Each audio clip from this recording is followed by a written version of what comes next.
Þá lítur þetta svona út hjá þér hérna. Þess að segja aðeins að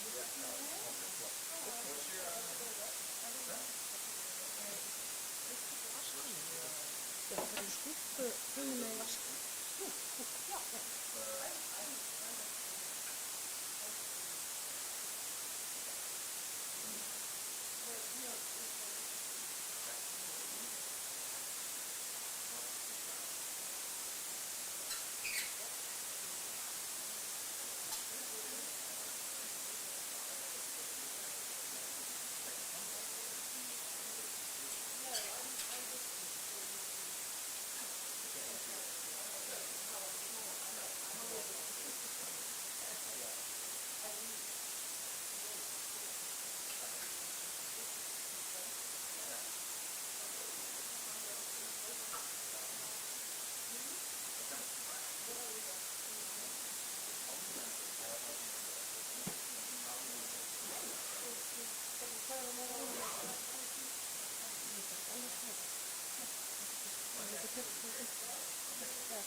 Já.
Also, like, investigating the plants that are in the areas where he's for example, I mean, he's taking me to some, yeah, but I think he's very busy right now. He's always very busy, so I'm always like calling him like, yeah, exactly, yeah. Because like, for example, at Sisterhood, it's all, there's not actually any sedge grasses. But at Eric's Lab area we cut there, it's all, like it's a beautiful sedge grass bog, it's like perfect.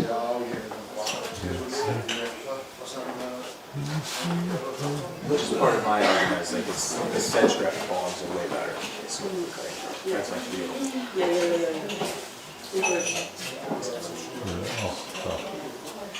And then you have, this, are you going to do, are you going to visit Tunis? Yeah, I was just there like yesterday. Okay, so you're around. Yeah. It's actually the same as it is. It's not much. Oh, yeah. Colors are different. Right. It's like a cutting, you know, it's cutting there because it's convenient, obviously. Right. Yeah, yeah.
ekki tíma.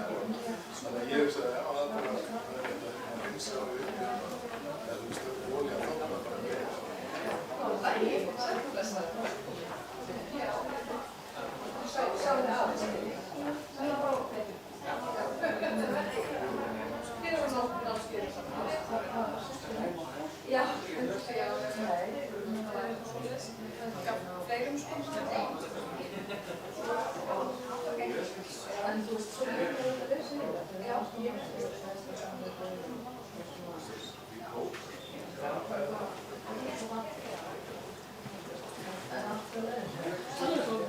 Hæ, hæ.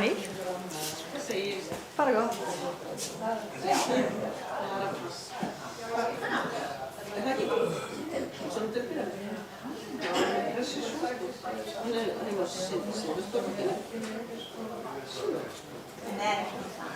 En hún veit ekki, hvað stíkur hann? Þá er við gerir það. Í barðu hennar skafið við okkur sjálf. Þá hefðum við ekki það. Ójá, alveg upp á Laxardal þannig. Heiðfriðingar eru loftin að bara niður.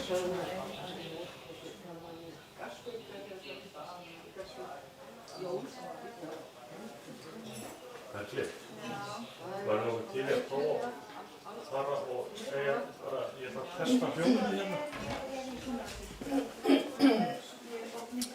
Bara 1, 2, 1, 2, 1, 2. 1, 2, 1, 2. Já, góð. Og heyrist það alveg fram í sal líka? Heyrið það alveg vel í mér fram í sal? Já. Já. Komast.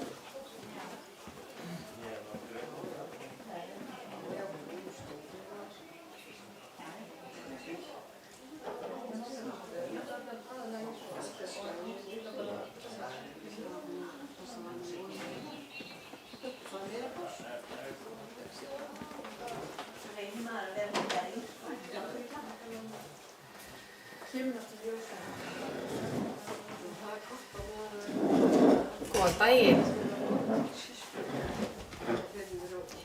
Þá er klukkan slegin 2 og fyrst að við erum nú hérna bæði með gesti í sal og í streymi, þá skulum við bara halda dagskrá og fara að hefja fjöruð, þess að maður segir.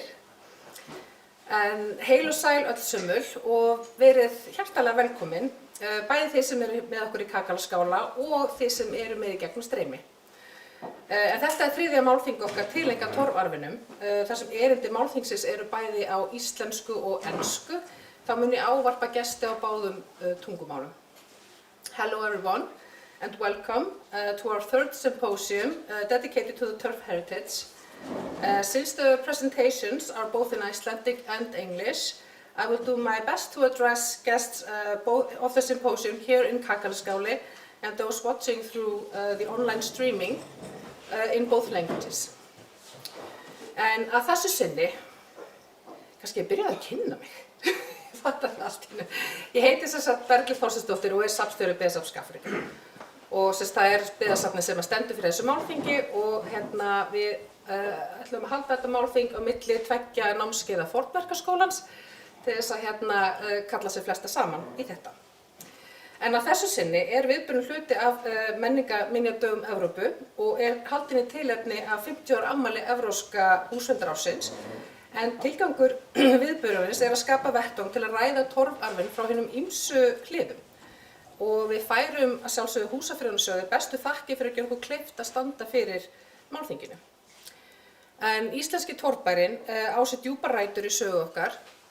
Hann þróaðist út frá norður-evrópskri byggingahefð og barst hingað með landnámsmönnum. En torfið var víða þekkt byggingarefni en hvergi náði jafn mikilli útbreiðslu og hér á Íslandi. Því má með sanni segja að torfarfurinn sé samofin íslensku sögu. Í árhundruð voru torfbæirnir híbýli okkar og húsaskjól, allt þar til ný byggingarefni kom til sögunnar á síðustu öld.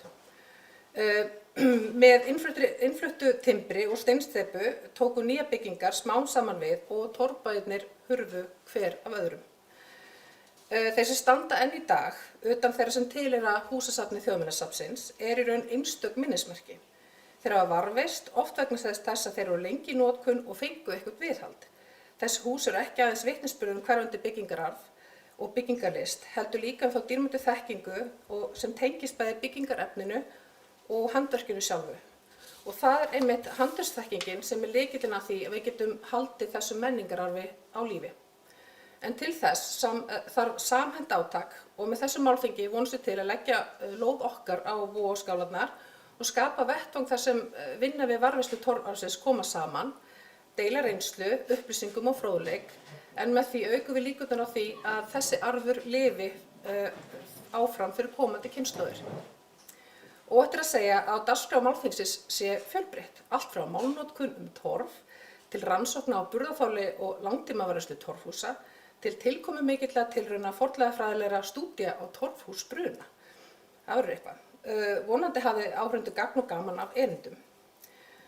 This year's event is a part of the European Heritage Days and is held in a celebration of the 50th anniversary of the European Architectural Heritage Year.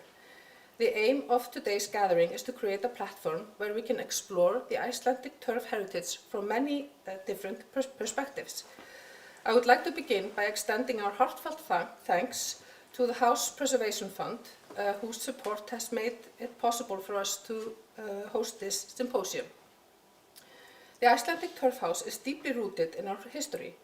It grew out of a Northern European building tradition that arrived here with the settlers. Turf was known as a building material in many parts of the world, but nowhere did it become as widespread and essential as here in Iceland.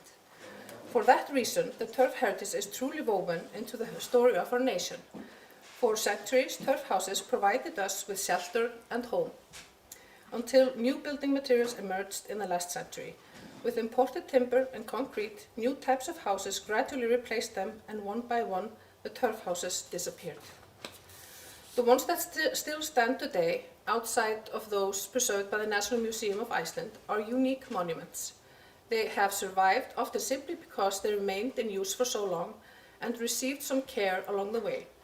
These houses bear witness not only to the vanishing building tradition and architectural form, but also to the precious body of knowledge, the knowledge of turf as a material and the craft required to work with it. It is this craftsmanship that is key to keeping the heritage alive. But the preservation of this heritage cannot happen in isolation. It requires cooperation, and so, with this symposium, we hope to strengthen that effort by creating a space where those working with the turf heritage come together, share their experiences, exchange knowledge, and learn from one another. In doing so, we increase the chances that this heritage will continue to live on for future generations. The program today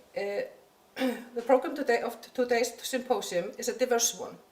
From the language we use to talk about turf, to research into structural strength and long-term preservation, to remarkable experimental archaeological studies of turf house fires, for example. I truly hope you will find both insight and enjoyment in today's presentations.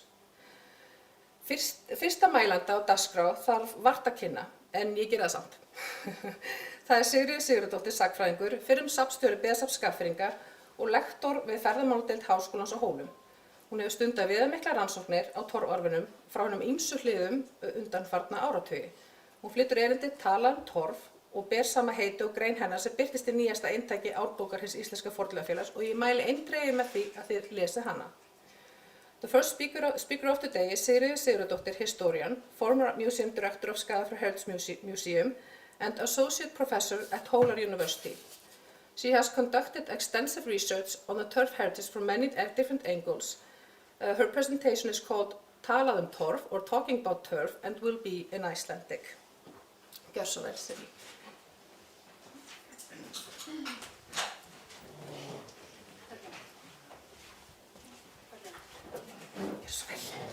Takk fyrir. Komið sæl. Ég heiti sem Sigríður, eins og hún kynnti mig. Og í þessu hefti, þessu ársreiti Fornleifafélagsins er þessi grein sem hún talaði hún Berglind, og heitir Talað torf. Og þar sem hún bað mig útdrátt og helstu áherslur út úr greininni, þá var mér ljúft og skylt að verða við þeirri ósk. Ég er búin að vera að skoða torfbyggingar í það bil 3 áratugi og ég hef stöðugt verið að útskýra torfbyggingar bæði fyrir sjálfum mér og öðrum og það var alveg komið tími til þess að skoða orðafarið sem tengdist þessum byggingum og torftökunni og meðferðinni á torfi. Og með þessari grein þá raunverulega slægi botninn í alls konar skrif torf held ég, kannski komið tími til, snúa sér einhverju öðru. En mér fannst þetta afar áhugavert og nauðsynlegt vegna þess að bæði tal torf á fárra vörum í dag og því sennilegt að sérheiti torfsins gleymist og það orðafar sem lýsir athöfnum og tilteknum kostum eða göllum þess get beinlínis raunverulega týnst. Það hættir að virka og skiljast sem aldrei gert og aldrei talað Sem sagt, ég vona að þessi samantekt mín í árbókinni torf og talsmáta torf geti útskýrt fyrir einhverjum ýmis mál sem varða torfið og eins hvað þarf að hafa í huga þegar heimildir það eru lesnar. Nú spurningin hvernig ég má skiptum skjal, ekki nóg að setja page down, nei. Þá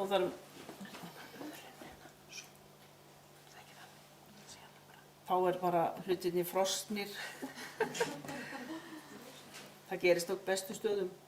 Svona, ekki? Það þessi allt í fína. Ég lagði mér semst eftir að finna heiti á torfi, bera þau saman, staðsetja í tíma og rúmi og svo flokkaði ég þessi heiti út frá notkun efnisins.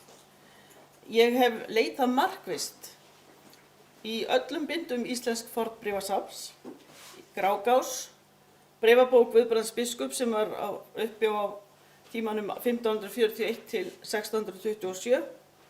Búin að fara í gegnum allar 18. aldar heimildir í jarðabókinni, skrifum Björns Halldórssonar, sérstaklega Atla, skannaði ég, hann var uppi 1724 til 94 og auðvitað fyrir löngu síðan og alltaf með hendina á íslensku þjóðháttum Jónasar frá Rafnagili og eins hortum starfsháttum Guðmundar frá Lundi, en þetta eru bara örfá, bara svona meginrit sem að ég tengdi inn í fortíðina og sem ég fannst mér haft þokkalegt gagn af. Og til viðmiðunar skoðaði ég orðafar heimildamanna Þjóðháttasafns Þjóðminjasafns Íslands sem að höfðu svarað spurningum eða spurningaskrám númer 16, torfskurður og móverk og númer 17, húsagerð og vegghleðslur. Þetta voru tæplega 40 heimildamenn sem eru fæddir á árunum 1880 til 1925-30. Þessar skrár voru sendar út í nóvember 1966 og aftur 1967 og þeim var svarað úr öllum landshornum, eða í öllum landshlutum, sko. Síðan bar ég hvert fundið torfheiti úr þessum rithæðu heimildum og frá heimildamönnum Þjóðháttasafnsins saman við upplýsingar í ritmálasafni Orðabókar Háskólans og í öðrum stafrænum orðabókum hjá Stofnun Árna Magnússonar í íslenskum fræðum. Og það sem ég ætla að sýna ykkur sko raunverulega skemmri skýrt eða mjög snöggt farið yfir af niðurstöðunar. Ef við skoðum hvað ég fann í 16 bindum íslensks fornbréfasafns sem ná yfir tímabilið frá 12.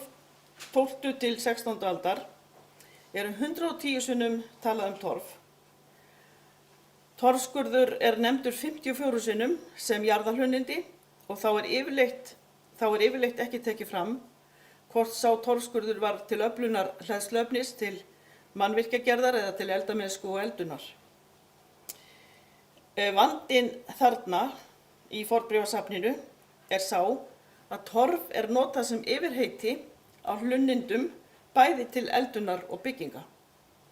Torfskurður og torfstunga til bygginga nefnd 36 sinnum en aðeins 16 skipti af þeim alveg öruggt að það torf var ætlað til húsbygginga. 8 sinnum er talað reiðingstorf eða reiðing og sem það sama á léttorf sem oft talað líka. En í nokkrum tilfellum er talað torfgrafir til móskurðar og upptöku eldtorfs, einkum sunnanlands á 14. og 15. öld.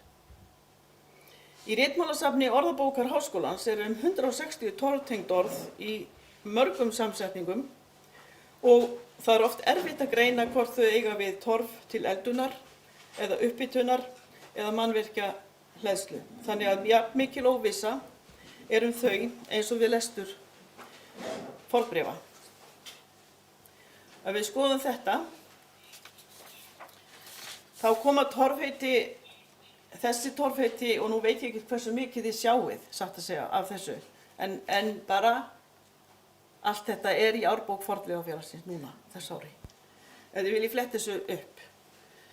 Því að það væri of langt að mála að fara í gegnum allt sem standur þarna, ég ætla bara svona tæpa á þessu helsta. Á þessum, þá á ég við þessu stendur á þessum töflum sem ég er með.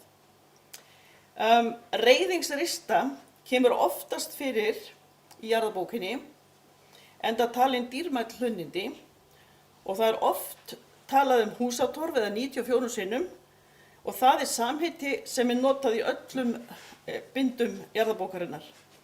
En jarðabókahöfundar, við erum að gæta því, þeir voru að safna markvisst upplýsingum jarðahlunnindi, þannig að þar er torfið skilgreint aðeins nánar en hjá fornbréfariturum, sem að þegar þeir tala torf eru bara að tala hvort að í jarðaskiptabréfum til dæmis hvort að tækt torf og ekkert getið hvers konar torf.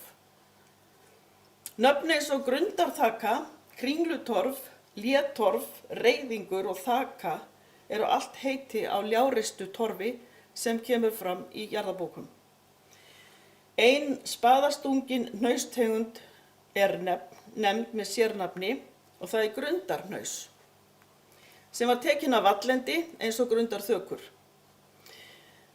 Þá er hellutak nefnt sem hlunnindi en grjóthellur voru notaðar bæði til að leggja á húsþök og í veggjarhleðslur og þótt þessar upplýsingar séu ívið meiri heldur en hjá fornbréfariturum, þá er þær það takmarkaðar að lítið sem ekkert verður lesið úr þeim hvað tíðkaðist almennt í tali og hvað ekki þegar menn voru að tala eða fólk var að tala torfbyggingar. Þetta lagast þegar maður kominn inn á 20. öld og farin að safna markvisst upplýsingum þetta efni. Í þessari töflu sem þið náttúrulega, þið sjáu nú hvaða landshlutar eru nefndir allavega, þá tekið mið af svörum heimildamanna Þjóðhátíðasafnsins og þegar ég skannaði svör þeirra kom fram fjöldi sérheita á torfi til húsa og talsmátinn var greinilega landshlutabundinn. 13 af 50 sérheitum á torfi þekktust allt land.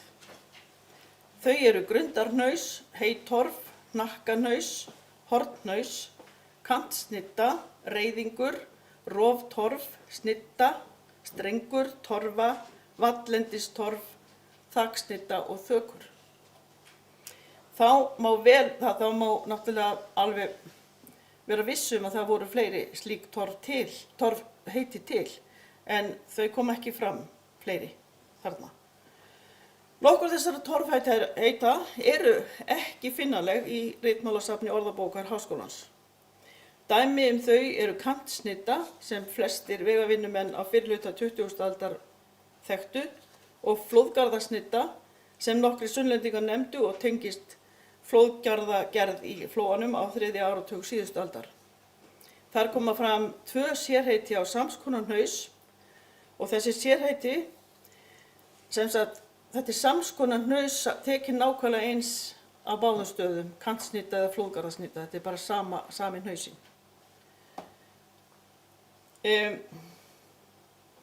Þessi sérheiti hafa fyrst og fremst geymst í munnlegri geymd og ég bara ætla að fullyrða hér og nú að ef Þjóðháttadeild Þjóðminjasafns Íslands hefði ekki spurt sérstaklega þetta efni á 7. áratug síðustu aldar, hefðum við sennilega ekkert meira þau að segja og glatað langflestum þeirra. miðað við þær ritheimildir sem til eru, því að þær eru líka auðvitað landslutabundnar.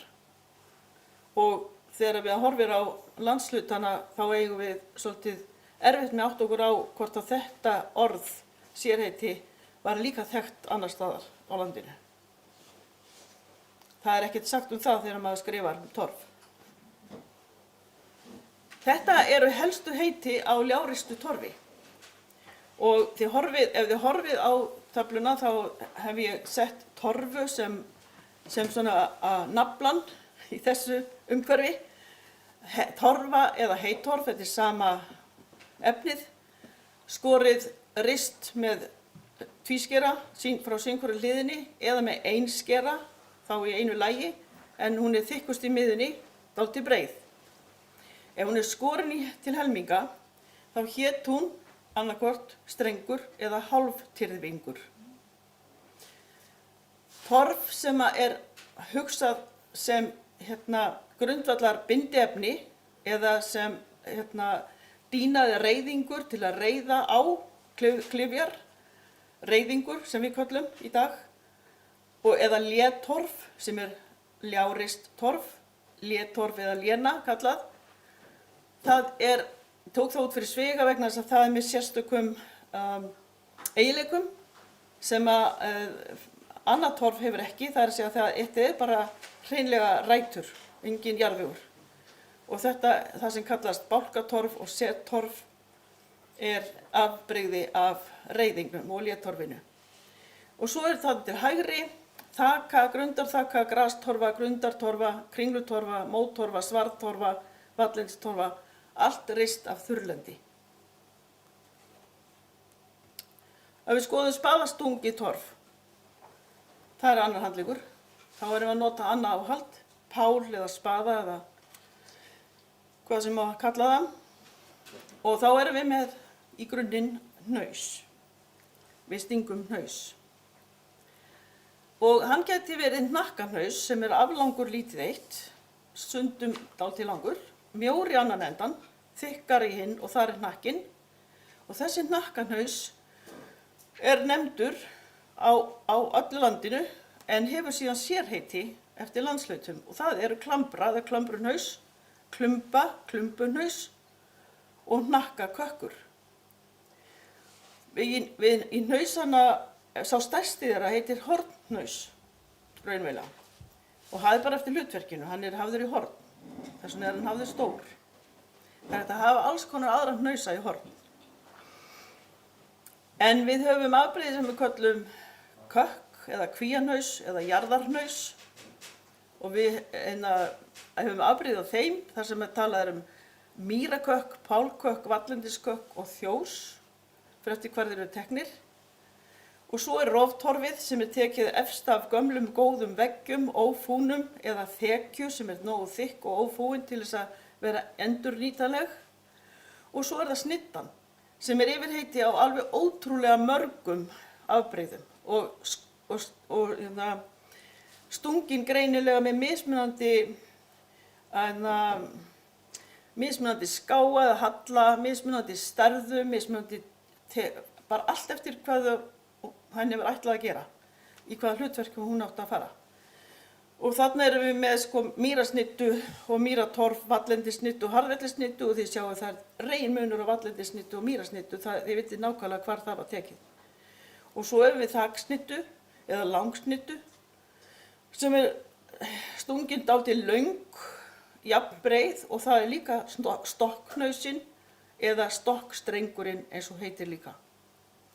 Og svo erum við með það sem við köllum fleiksnittu og kantsnittu, oddasnittu, tíglasnittu, smásnittu og flóðgarðasnittuna og svo stúfsnittuna.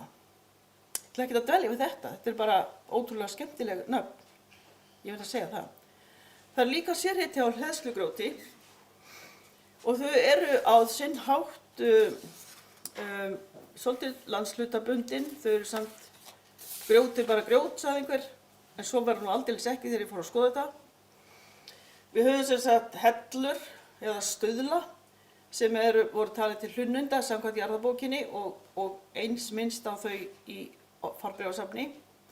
En það er aldrei talað um grjót sem hægt að tína, sem sagt lágbarið grjót sem þá vatnsorfið, eða skriðugrjót eða holtagrjót sem samskonar grjót nánast. Holtagrjót reyndar tekið oft úr flögum eða það kemur upp úr jörðinni sem eins og einhver sagði.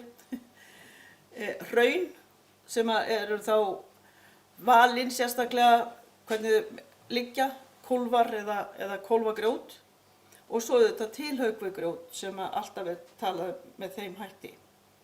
Og þetta ákveðin landshlutabinding, ég getum ekki sagt að binding, kannski ekki rétt orðið, en þess að ef maður horfir á þetta þá þetta eins og holtagrjót. Það fann ég ekki vestanlands eða austan, en það ekki þar með sagt að það hefur ekki þekkst þar.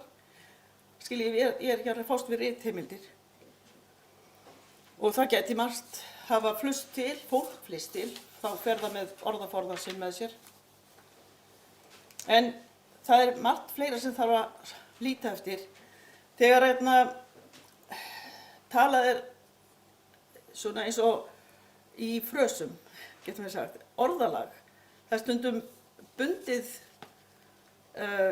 saman eins og orðasamstæður, torf til heyja, tvöfaldur veggur, einfaldur veggur, úthverft torf, skiljiði. Það segir manni í samstæðurnar segja manni hvernig þetta notað, til hvers það var haft og hvernig það var meðhandlað. Og þjóðfræðilega séð þá eru samstæður eins og þessar mjög mikilvægar að mínu áliti, því í þeim felast aðstæður og athafnir sem tengjast torfvinnslunni og varpa ljósi á hana. Þegar horft til samstæðna þar sem framkemur hvernig torfið var notað, blasa við veggjarhleðslur úr bæði torfi og grjóti, úr hnausum og streng, hvernig torfið eða grjóti var á til leggjast og skarast og fleira sem hægt að lesa út úr þessum samstæðum.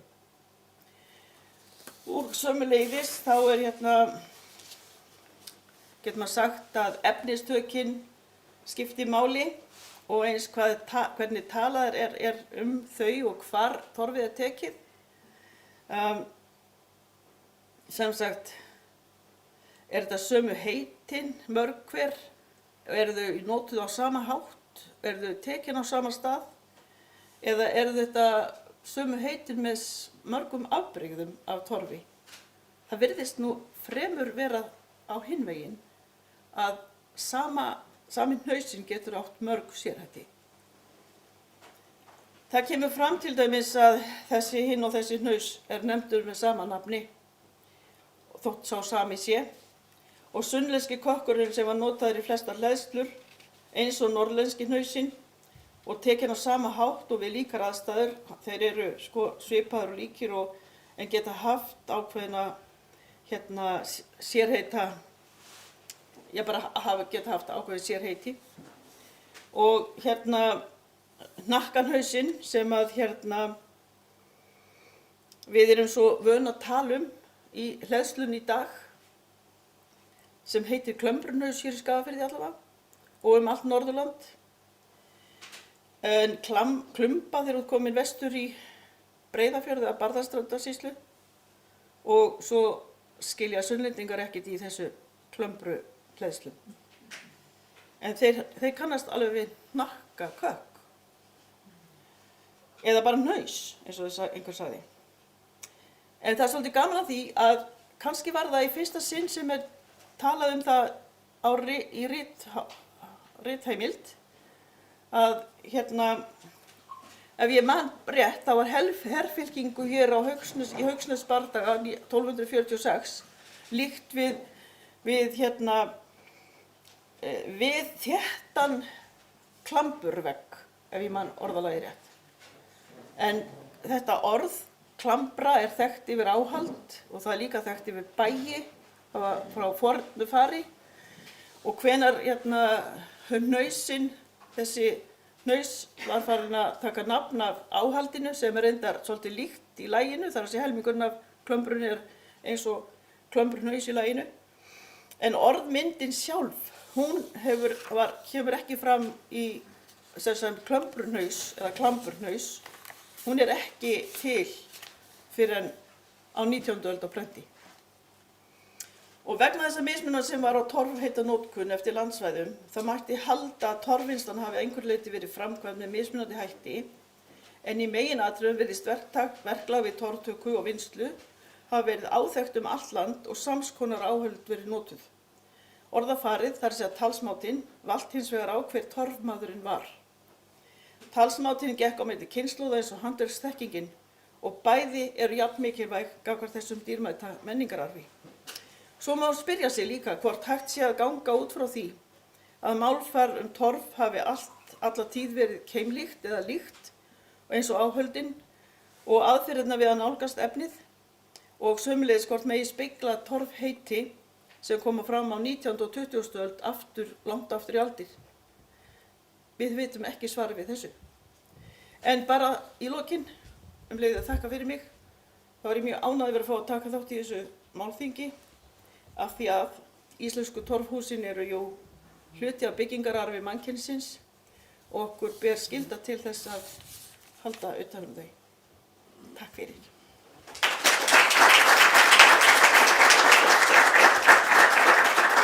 Takk að kíkja síðast. Þakki sér í. Kærar þakki fyrir þetta. Þetta ótrúlega áhugavert og gríðarlega heimildavinna greinilega liggur þarna baki, alveg magnað. Næsti mælandi Pétur Ármannsson, arkitekt og sviðsstjóri húsverndasviðs Minjastofnunar Íslands. En hann ætlar að greina frá innihaldi skýrslunnar menningar og íslenska byggingarlistar, verndun, miðlun og rannsóknir. En hún aðgengileg inn á samráðsgátt menningar, nýsköpun og háskólaráðuneytisins og endilega kynnið ykkur hana og við tækifæri, en óskari hefur eftir umsögnum ábendingum efni skýrslunnar og frestuð til þess núna til 5. september. The next speaker is Pétur Ármannsson, architect and head of the Building Preservation Department at the Cultural Heritage Agency of Iceland. He will present the contents of the report that in English could be referred to as the Cultural Heritage of Icelandic Architecture, Preservation, Mediation and Research, which is available on the public consultation portal of the Ministry of Culture, Innovation and Higher Education. Pétur's presentation will be in Icelandic. Gjör svo vel, Pétur.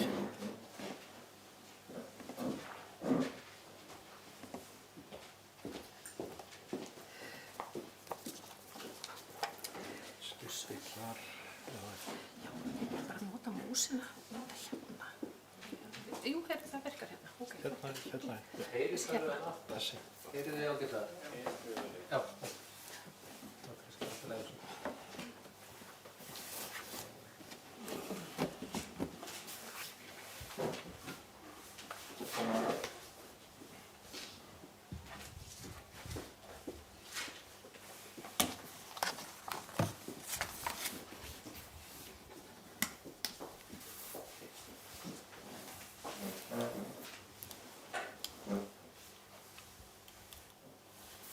Já, kæru málþingsgestir, ég þakka fyrir boðið að fá að vera með ykkur hérna í dag og ég vil byrja á því að skila kærri kveðju frá Rúnari Haugsinni, forstöðumanni Minjastofnunar Íslands, sem gat því miður ekki verið með okkur í dag en sendir sína bestu kveðjur hingað í þennan félagsskap.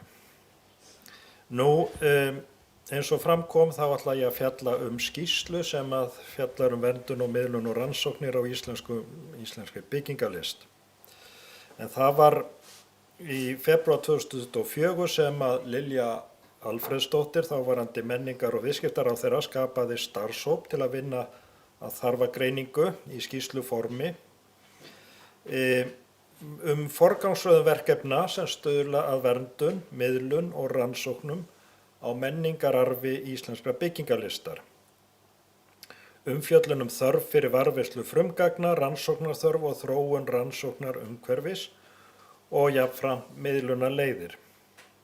Og það kannski rétt að taka það fram í byrjun til að fyrirbyggja allan misskilning að í rauninni vorum við ekki í þessum hópi að fjalla varðveislu byggingana sem að það er að segja lögum, það sem að heyrir undir lög menningarminjar, það er að segja húsverndina sjálfa, verndin á byggingunum, sem að fellur undir lög menningarminjar númer 80/2012, heldur meira svona þessi önnur gögn sem eru tilvist byggingarlistar, en eins og við kannski vitið þá fellur, þá er þetta sitthvort, heyrir þessi málaflokkur undir sitthvort ráðuneyti.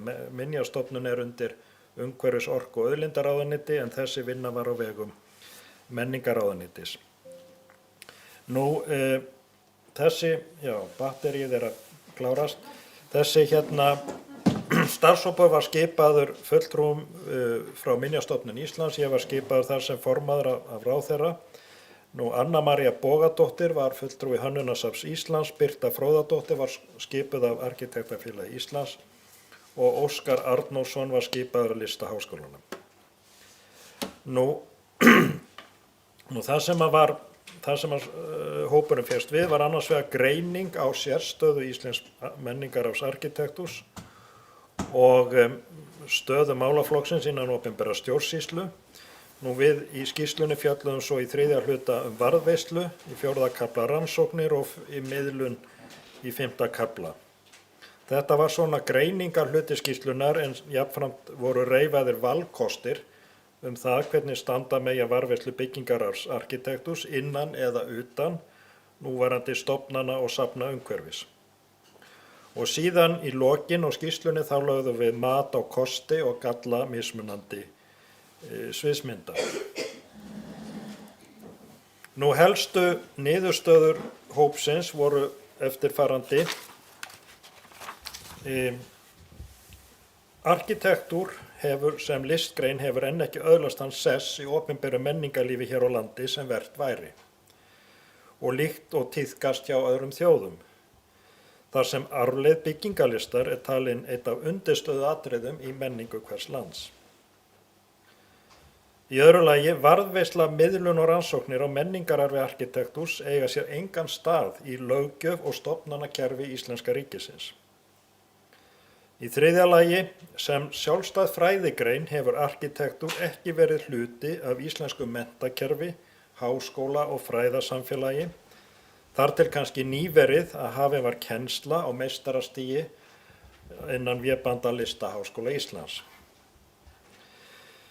Í 4. lagi, á sama tíma og hið opinbera styrkir söfn og miðstöðvar með sérhæfðri vinnuaðstöðu og fagmenntuðu starfsfólki sem sinnir menningararfi tónlistar, myndlistar, bókmennta, hönnunar, sviðslista og kvikmynda. Þá er miðstöð hönnunar og arkitektúrs sem í dag hefur það hlutverk að miðla og kynna hönnun og arkitektúr. Hún er frábrugðin á þessum áður upptöldu miðstöðum að því leyti að miðstöð hönnun og arkitektúrs, hún er í eigu 9 fagfélaga og meðan hina miðstöðarnir eru reknar alfarið eða hluta til af Íslenska ríkinu. Nú í þessum sem kynningu fyrir stjórnvöldum þá fórum við aðeins yfir það sem að boðið upp á ýmsum öðrum löndum og þá kannski sérstaklega það að í flestum ef ekki öllum nálægum löndum þá eru til sérhæfð söfn og safndeildir sem eru helgaðar sérstaklega byggingarlist og þær eru mikilvægur þáttur í safnaflóru og menningarlífi flestra þjóða. Og þessi söfn þau eru eins ólík og löndin öll eru mörg og starfsemin mótuð af aðstæðum á hverjum stað. Við sjáum hérna mynd af sýningu sögu danskra byggingarlistar í Kaupmannahöfn á vegum Danish Architecture Center og þarna koma skólahópar og ferðamenn og þetta er mjög gagnleg og merkileg upplifun af danskri byggingarsögu sem að greinilega er þarna telt fram sem eitt af því sem er virkilega skoðunarvert í Kaupmannahöfn. Nú, það er frá því að segja að hér á landi var starfrækt byggingarlistadeild við Listasafn Reykjavíkur á árunum 1993 til 2011 og vegum þessara deildar var haldin 21 sýning á því tímabili ásamt því að sinna rannsóknum, varðveislu og miðlun á byggingarlist, kannski með frekari áherslu á seinni tíma byggingar 20. öldina Og það var eitt fast stöðugildi við deildina fyrir sérfræðing í sögu byggingarlistar. Auk þess var starfsfólk ráðið tímabundið til verkefna á sviði skráningar og sýningagerðar. Byggingarlistadeildin var hluti af stofnun á vegum sveitafélags og var rekin með framlagi úr borgarsjóði. Starfsemin naut einskis fjárstuðnings frá ríkinu, enda þótt rannsóknar og söfnunarsvið hennar snerti í raun landið allt. Lokun deildarinnar var mikið áfall fyrir greinina og það var ekki minna áfall að opinber yfirvöld menningamála og ríkisöfnin skyldu ekki tryggja framhald á starfseminni. Nú, í kaflanum varðveislu þá fjölluðum við í hverju varðveisla menningararfs arkitektúr felst. Annars vegar í verndur viðhaldi húsa, mannvirkja og mótas umhverfis sem að, eins og ég sagði áður, fellur undir lög um menningarminjar og var kannski ekki hluti af þessari vinnu hópsins. En hins vegar felst hún í varðveislu teikninga, líkana, skjala og annarra heimilda sem varpa ljósi á vinnuferli, hönnunar og arkitektúrs. En sem stendur þá engin stofnun sem hefur það lögbundna hlutverk að varðveita heimildir sögu íslenskrar byggingarlistar. Söfnun og skráning heimildum sögu arkitektúrs á 20. öld hefur hingað til verið að mestu hugsjónastarf sjálfstætt starfandi fræðimanna og arkitekta með tilfallandi styrkjum utan vébanda, skóla og safnastofnana. Og það gildir það sama rannsóknir. Nú, það engin stofnun sem hefur rannsóknir á menningararfi arkitektúrs sem sérverkefni. Listaháskólinn hefur alla burði til að sinna henni akademísku hlið, en hann þarf að styrkja í sessi og þar vantar miðlunar og varðveislu hliðina. Ný tækifæri til rannsókna með tilkomu meistaranáms við Listaháskóla Íslands en hins vegar eru ráðningatími akademískra starfsmanna við skólan og kjör þeirra ekki hönnuð með fræðimenn í huga heldur fyrst og fremst starfandi listamenn. Styrkja umhverfi til sjálfstætt fræðimanna mjög veikt hér á landi.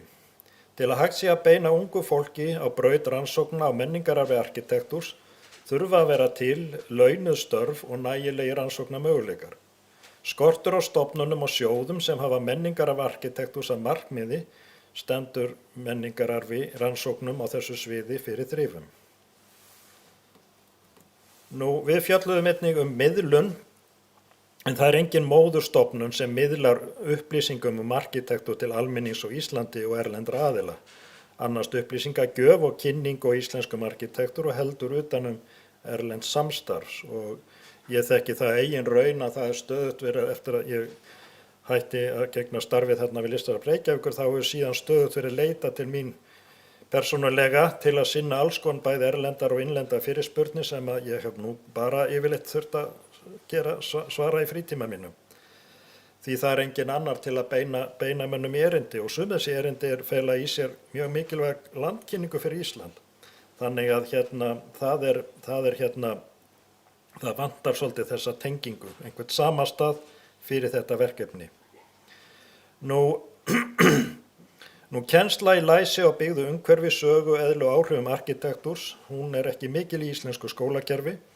Umfjöllun byggingarlist í ríkismiðlum og öðrum fjölmiðlum stopul og vert að efla hann og þáttagerð á markvissan hátt til lengri tíma. En til þess þarf að vera til farvegur frá milli fræðimennsku og þeirra sem að þekkja fjölmiðla og miðlun og standi í því. Nú, fyrsta sjálfstæða þáttaka Íslands á arkitektúrtvíarengnum í Feneyjum árið 2025 mikilvægt skref og langþráður draumur og þátttaka á þessu stærsta sviði alþjóðlegra byggingarlista líkleg til að vekja athygli út af við. Nú, við settum fram ákveðnar hugmyndir það hvar menningararfur arkitektúrs ætti helst heima. Við lögðum áherslu á það að það væri tryggð fjárveiting fyrir rekstrakostnaði auk stöðugilda. Það væri í rauninni alveg forsenda fyrir því að það þyrfti einhver stöðugildi til að geta hafið þetta verkefni. Nú, hvað varðandi varðveislu, þá þarf að vera einhvers konar, þá þarf byggingarlistin eða gögn sem henni tengjast að eiga einhvern fastan samastað í safnaflóru landsins með aðgengilegu og traustu geymsluhúsnæði Þjóðskjalasafn Íslands hefur reyndar unnið mjög gott starf í því að taka á móti og skrá teikningasöfn, en það er náttúrulega ekki að verksviði Þjóðskjalasafnsins að miðla og vinna rannsóknum á þessu sviði. Nú, og hver sem að niðurstaðan verður nú í framtíðinni, hvar arkitektur fær heimilisvist, þá þarf hann að vera sjálfstæður og áberandi þáttur í starfi viðkomandi safndeildar og fá notið sín og eigin faglegu forsendum.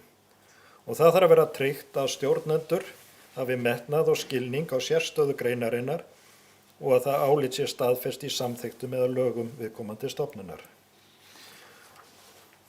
Nú, við fórum yfir ýmis og lögðum mat á ýmis konar sviðsmyndir. Við veltum fyrir okkur hvort að byggingarlistasafn ætti að vera eins og er víða erlendis, sjálfstæð safn eða miðstöð, sem að við töldum nú kannski frekar óraunhæft, svona allavega sem fyrsta skref miðað við forsögu málsins.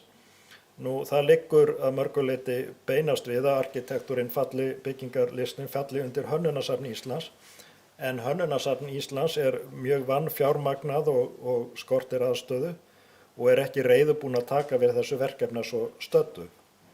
Aðrar hugmyndir eru að arkitektúrinn verði hluti af annaðhvort Listasafni Íslands eða Þjóðminjasafninu, eða þá að hann komi fram sem þáttur í hönnunarmiðstöð, eða þá að það verði búin til einhvers konar miðstöð sem er þá heldur utanum samstarf ólíkra stofnana.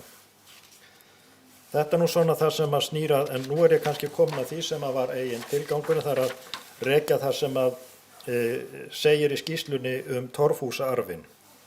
Nú, í inngangi skýrslunnar þá er fjallað almennt menningarbyggingalistar og þrenns konar birtingarmyndir hans. Það er í fyrsta lagi hið manngerða umhverfi í víðasta skilningi, í öðru lagi það sem að hér hefur verið nefnt nú þegar sem er óáþreifanlegu menningararfur, og í þriðja lagi margvísleg gögn, heimildir og hlutir sem varpa ljósi á mótun og tilurð hins manngerða umhverfis.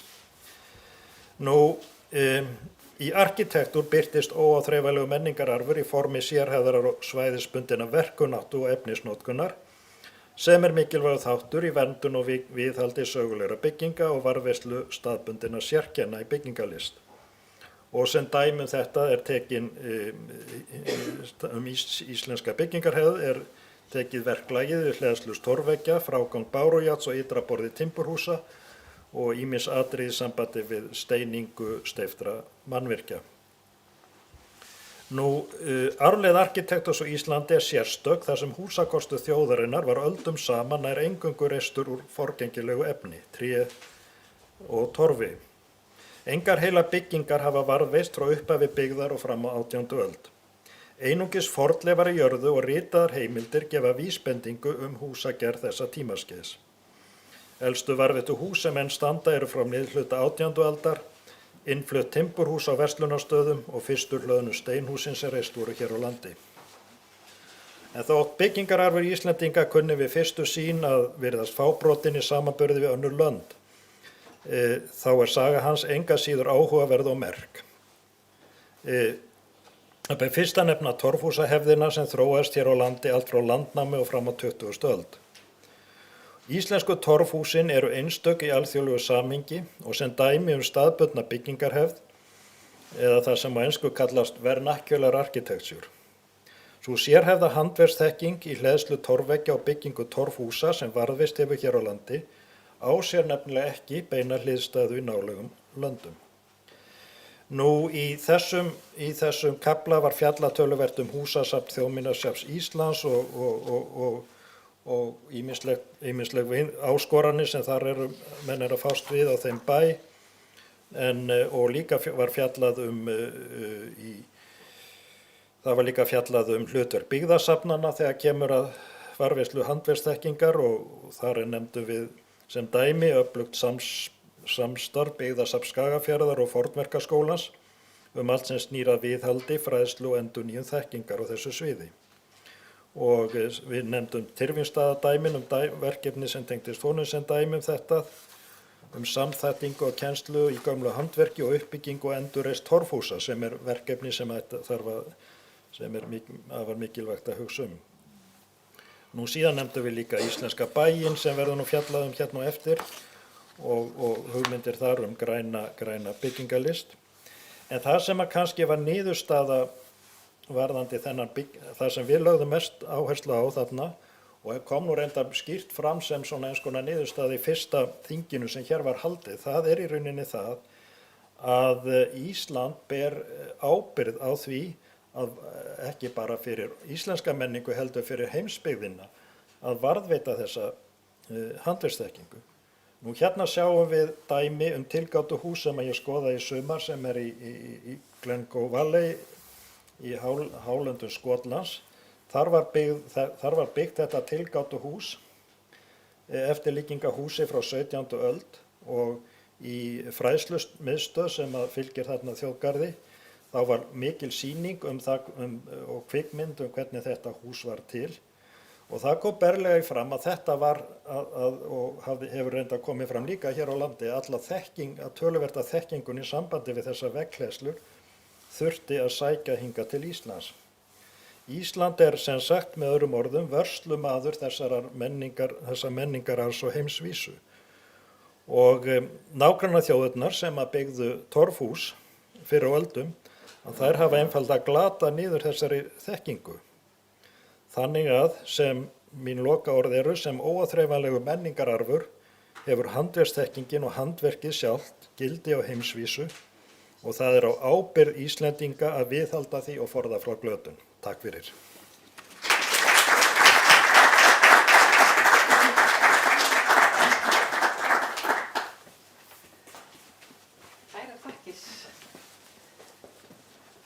Kærar þakkir fyrir þetta erindi, Pétur. Þetta afar jákvætt að þessi vinna sig í gangi, að sé að vera taka saman þessu upplýsingar og reyna að móta framtíðarsýn með þetta og vonandi finnst ykkur vagga undir þetta í stjórnsýslunni.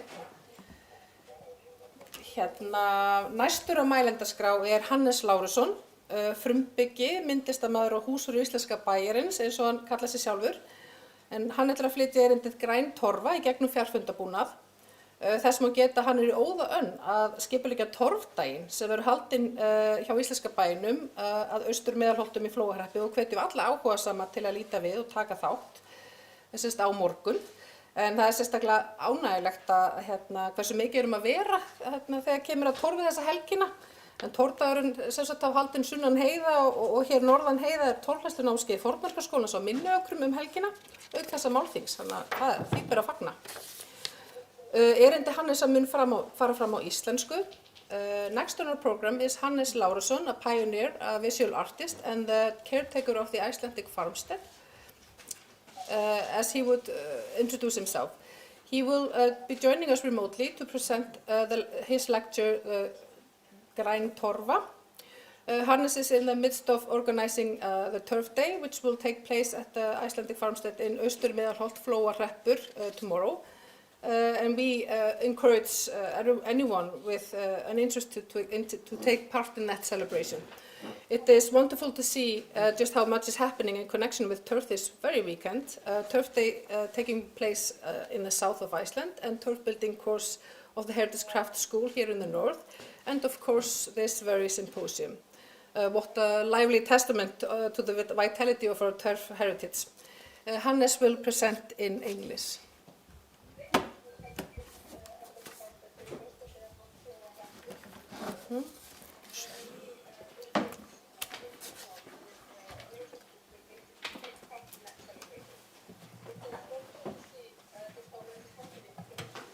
Spurning Hannes hvort þú slökkur á streyminu á meðan að þú ert að tala svo að það heyrist ekki. Jú. Afsakið, andartak. Hannes, ég skal láta þig vita þegar þetta er. Ok. Heyrist þig, nei það heyrist ekki neitt í honum. Andartak Hannes, við erum að vinna í þessu. Koma hljóðunniðinu út í kosmósið.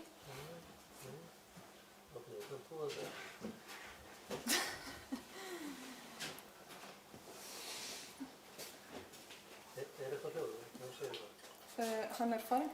Hannes, getur þú prófað að segja eitthvað? Heyrist eitthvað í þér?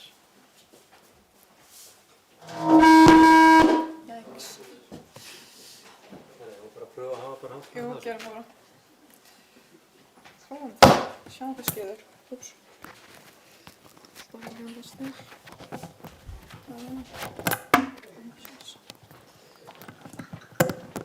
Ekki anskotin sko. Já, sjá.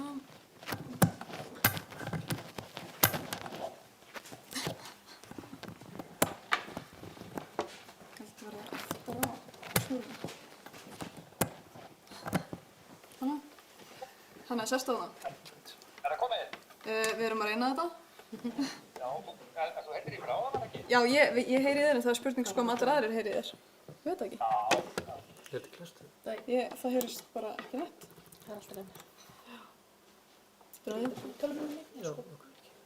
Já, þetta er hlæsli, ég þarf ekki hlæsli.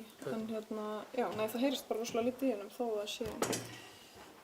Það er hátalærin. Bara einhvers þar hér sko. Þetta er botnað. Þetta er alveg í botni. Við verðum eiginlega, við hefum þetta að prófa þetta. Já. Þetta er alveg í botni sko. Hvernig hérna, það segir eitthvað? Hannes, ef þú prófar að segja eitthvað. Já, ég þetta er ekki... Við erum að vinna í þessu að tengja hljóðu, þannig að ég heyri í þess en það er bara spurning og þau í salnum heyri í þér. Já, það er betra. Þú lætur mér bara vita, ég fær mér bara kaffa með það. Já, þú bara, ég byrði stundum að tjá þig, þá, Já, það er ekkert að fá. Þannig, kannst þú að gera? Afsakið tæknilega örleika. Kannst þú að það? Hvað sér? Kannst þú að tengja þessu snúru hérna inni? Á þetta ekki bara að vera svona? Tengt sko, en ég veit ekki hvernig... Býtum að ég segja samt, það kannski skiptir máli output hljóðu. Heyrðu, já? Jú, það heyrst alltaf í... Hannes, prófa núna að segja eitthvað. Já, heyrðir í mér. Heldur betur. Er það komið? Já, Eru þá bara hérna, lækka ég aðeins hérna. Flott. ég sjálf þessi tilbúið. Ok, Get ég að byrja? já, faktist, getur þú gert það? Ok, ég sé sjálf mig ekki á skjánum með það. Já, það er gott. Herri, já, Get- ég skal gera þetta þannig að þú sért ekki á skjánum. Svona. Já, þannig að ég bara tala við tölvuna og þið sjáu það sem ég er að gera vonandi. Þú lætur mig vita ef það er ekki. Jú, einmitt. Látum Ok. okkur reyna. Herðu, þá bara byrjum við. Og sem sagt, eins og fram hefur komið þá heiti ég Hannes Lárusson og það var sagt að ég veri frumbyggi og ég segi það þetta sjálfur og það er ekkert fjær í lagi að ég sé það og það var talað þarna um torfaðan og ég svaf á reyningstorfu í 10 ár, fyrstu 10 árin. Og ég tala nú, ég hef ekki hlotið verulega skaða þar af. Þannig að þegar verið að tala um þessi húsakynni og þennan lífstíl, að þá er ég ekki að fara í bækur og heimildarrit, sem ég reyndar hef ekki gert af, en ég þarf ekki að leita beint að upplýsingum með sjálfum í þessum bókum. Vegna þess að ég var sjálfur á staðnum. En svo getur mann haldið fram að þetta sé falsað, þetta sé raunverulega ekki ég, en samkvæmt mínum upplýsingum þá er þetta nú samt ég. Og þannig að ég kem þá úr Iglú, ég oft verið spurður að því. Þeirri spurningu svara ég alltaf játandi, ég kom úr Iglú. Og sagt að einmitt núna, yfir sumarið þá sé Iglúið raunverulega hefur bara óvart bráðnað. En það var aftur komið í gagnið í vetur. Ég sé alveg nefnt þar. Og sjaldan ég verið spurður um típi. Hvort ég sé alveg upp í típi. En það er sem sagt hérna. Hefur þó komið upp í einstaklega skipti hvort það hafi einhver Íslendingar verið í svokölluðum típis. En svo það er nú gaman að kátna. Þegar fólk spyr mig þá hvort ég sé raunverulega þá komið úr the bathroom. Og ég svara því alltaf játandi. Að ég segi, I'm born in the bathroom. That's the best place to be born in, as you probably know. Og þetta er húsið sem að ég er úr og við frumbyggjar hér íslenskir. Það heitir baðstofa. Og Íslendingar sögðu mér nýlega að ég sagðist nú vera líklega með einu baðstofuna hér á Suðurlandi og jafnvel tvær, það er einu sem eru hér allavega þessari sýslu og þá sagði sérfræðingur í Ferðamálastofu mér að ég vissi nú ekki mikið baðstofur og var að misskilja þetta alveg frá grunni vegna þess að hún var með upplýsingur það að það verið 15 baðstofur í Árnessýslu. Þannig að það verður nú ekki merkilegt og ég hefði verið fæddur í einhverja af þeim baðstofum. Þannig að þá er ekkert að gera annað en það er að gera þetta. Þetta er hvergi nefni, þetta er ekki í Webster-orðabókinni og þetta er ekki einu sinni á slang-orðabókum á netinu. Þannig að baðstofan er hvergi til umræðu og orðið baðstofa er ekki einu sinni skiljanlegt og menn halda Íslendingar jafnvel sjálfir að þetta hafi með með bað að gera og sé sána sem verið breytt í íbúðarhús og byggir á ekkert síður misskilningi heldur en að kalla igloo bathroom eins og ég hef líka sagt. Þannig að þetta er ekki til sem betur fer þá, skulum við segja.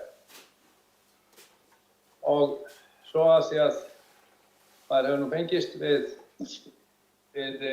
athafnir frumbyggja að þá þetta er örugglega passa líka. En einhvern veginn haldið fram þetta væri nú samt ég sem þá að leika eitthvað sem gera torf. Og verkfæri sem þarna, það já, ef maður flettur upp bóku um mig þá er það Páll, en það verkfæri fæst ekki í bíkó. Þannig að þá spyrir maður hvað kemur þetta verkfæri? Þá er það eins og ég við allan arf. Það kemur úr arfinum sjálfur og þannig að þarna er líka Torljá við hliðina. Hvaðan kom hann? Hann úr bíkó. Eða kom hann úr einhverju safnin sem lánaði það Torfæ. Torljá. Það er ekki þannig. Það verður þá að smíða þessi verkfæri. Og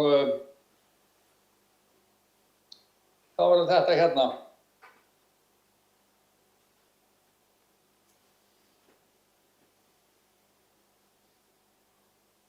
Ég hef 20 mínútur, þannig að þetta er fljótt að ganga yfir. Íslenskur torfbæjararfur. Það veit sem enginn hvað hann er lengur og hvernig á því stendur og doktorsnemar, hvað svo sem þau koma. Hvort góða frá Grænlandi, Ameríku eða Kína. Ég hitt á marga. Þeir veit ekki meiri með þetta auðvitað. Og hvað er þetta standa á því? Það stendur þannig á því að þessi arfur sem einu sinni var alltumliggjandi, hann er horfinn. Það er að segja 99,9% er horfið. Og menn hafa verið að rengja mig í þessu sumir hverjir og sagt, er ekki svona leiðinlegur og neikvæður. Þú verður að hafa að taka fram, það kom svo margt gott í staðinn. Þannig að þessi arfur er ekkert horfinn. Það bara leiðir bara áfram í nýjum húsum. Bara í Reykjavík. Það er mjög áhugaverð umræða líka, en hún fer fram á íslensku svo umræða. Og þá kemur spurningin hérna og þá er þetta nú að komast að því sem á að tala um að því að ég er ekki að selja neinum neitt. Ég er ekki að tala við fyrstaásnema í útlöndum háskólum í þetta skipti. Þannig að þessum er ég ekki með þessar 500 slætsmyndir sem ég vanlega með. Nú er ég að tala við upplýsta áhægur. Og þá er þetta, hvað gera þá menn? Menn spyrja bara hvernig er staðan. Og hún er sem sagt svona. Og þá kemur nafnið og þetta skrýtið nafn hjá þessu erindi. Hvað, er þetta grín? Já, kannski er það grín. En það er í íslensku, maður getur flettið upp í einhverjum bókum ef maður vilja, þessum orðabók. Ég veit ekki hvort það er í Blöndalsbókinni, en allavega það, að það notað allavega slang og meðal frumbyggja. Þegar spurt er eitthvað að frétta og koma. Og það segir, já það er gott að frétta á honum. Hann er búin með undir grænt í torfinn síðustu 10 árin. Og það er sem sagt hérna, hefur það allavega tvöfalda merkingu. Við hefðum hérna mjög upplýstan fyrirlestur grænar torfur hér í byrjun. Vegna þess að ef torfur snúið upp þá er það yfirleitt grænar. Ef við snúið niður þá er það brúnar. En íslenski torfbærinn, hann undir grænni torfu í tvennum skilningi. Og það eru margir sem trúa þess ekki. Nú erum við að tala ensku vegna þess að maður í því hlutverki að vera kennari og upplýsa hvernig þetta er raunverulega, en ekki láta útlendingarnir segja okkur hvernig þetta er. Við erum ekki komin á þess stiga ennþá, en það stefnir þó í það. Við erum náttúrulega frumbyggjar, ég er frumbyggi. Ég er bara byggð til því að komi hér einhverju upplýstir útlendingar og segi mér hvernig baðstofan var, hvernig toilet var, eða bathroom. En þetta er svona sem þetta var. Og þetta gerðist tiltölulega hratt. Og þetta eru hús til hægri sem þú standa uppi. Þetta er mjög fallegt hús á sinn hátt. En baðstofan er horfin. Og þá förum við hér yfir í þetta.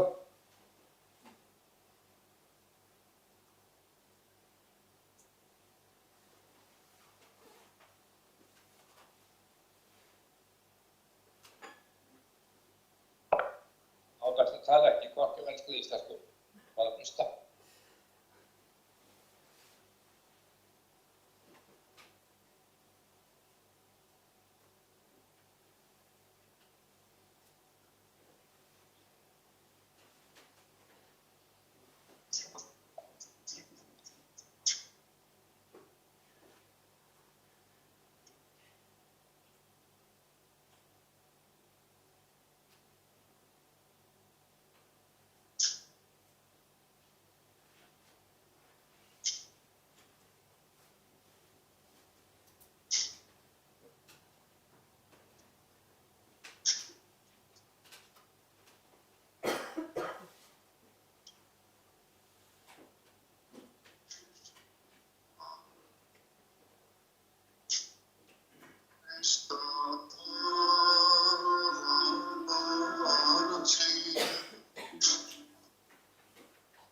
Þetta var ekki Njáluhátíð. Heldur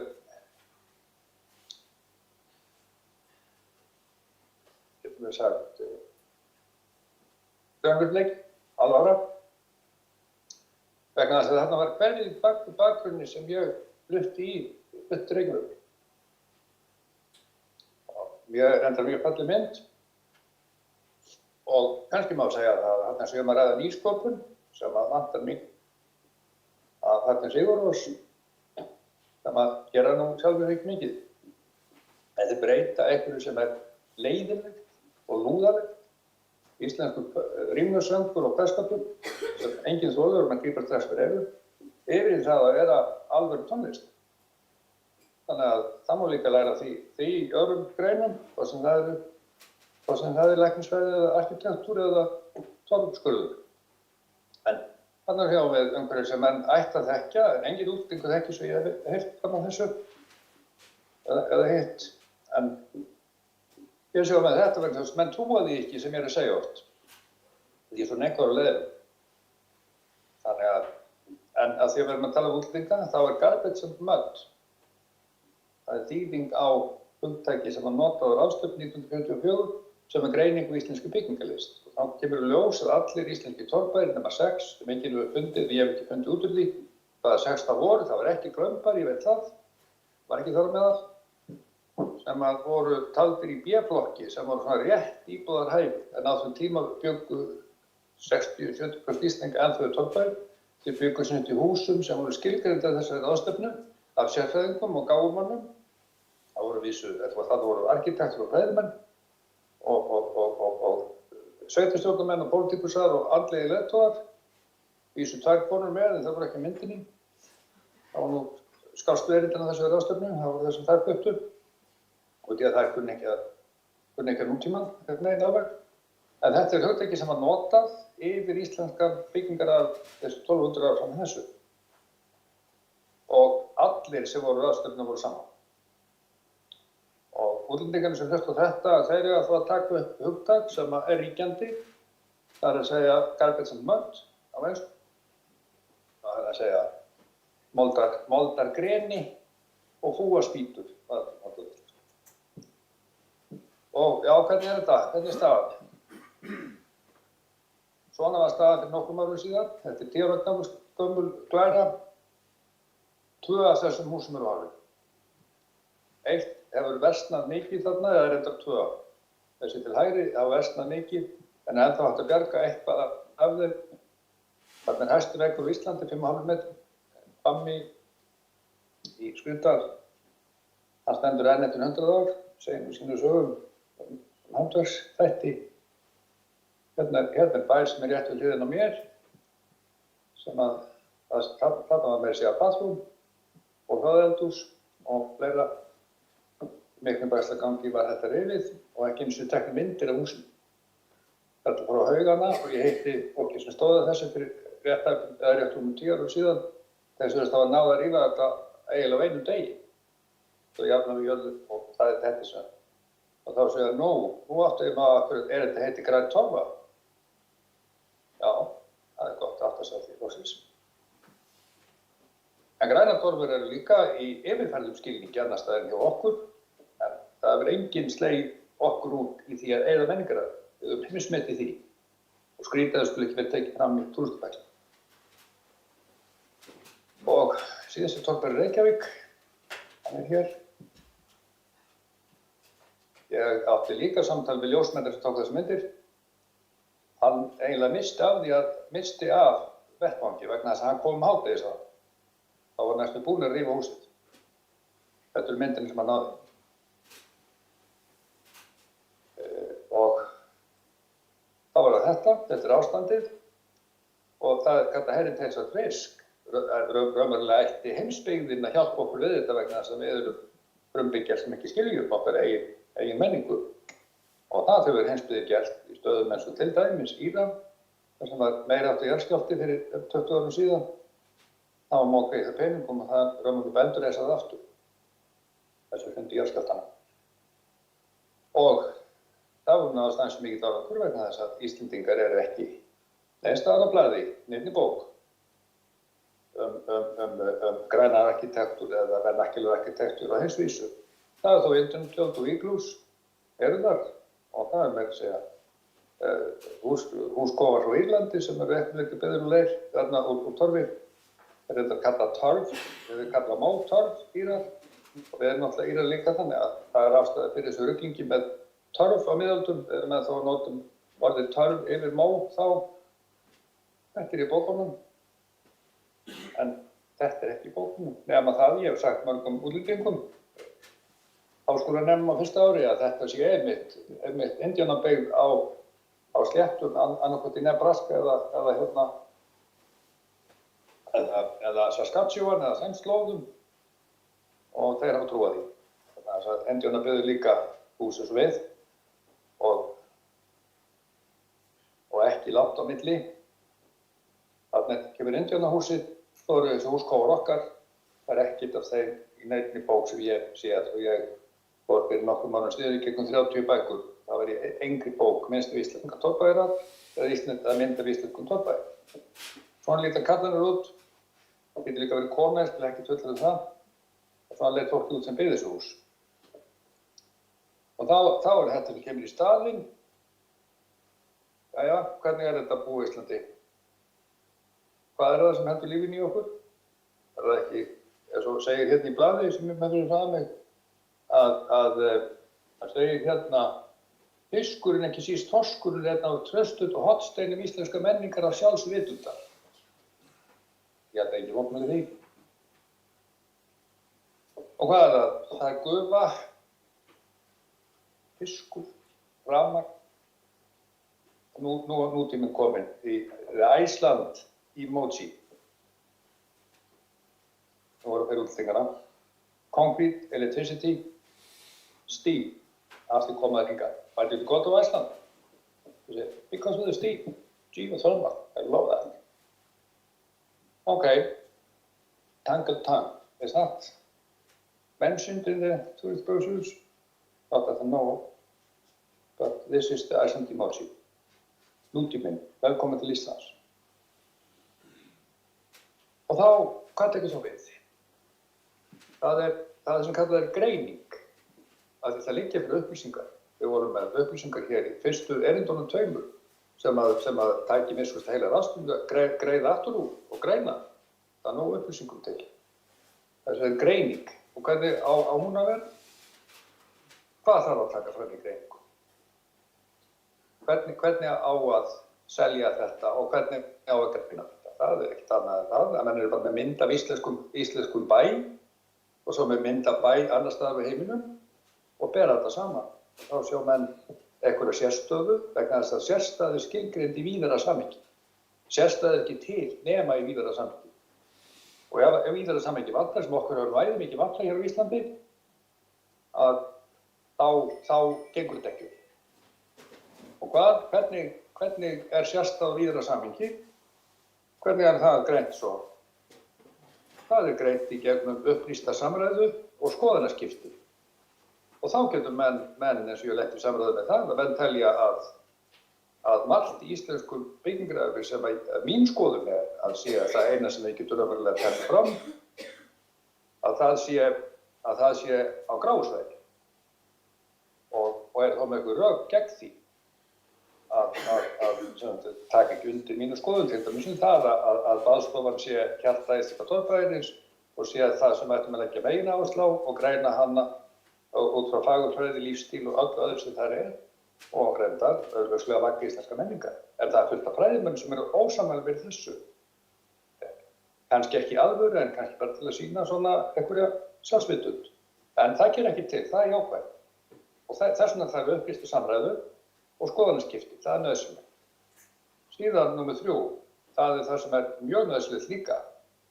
Það er sem kallað er nýtt samhengi. Vegna að það er ekki nóg að vera bara með nefið onni í einhverju bók.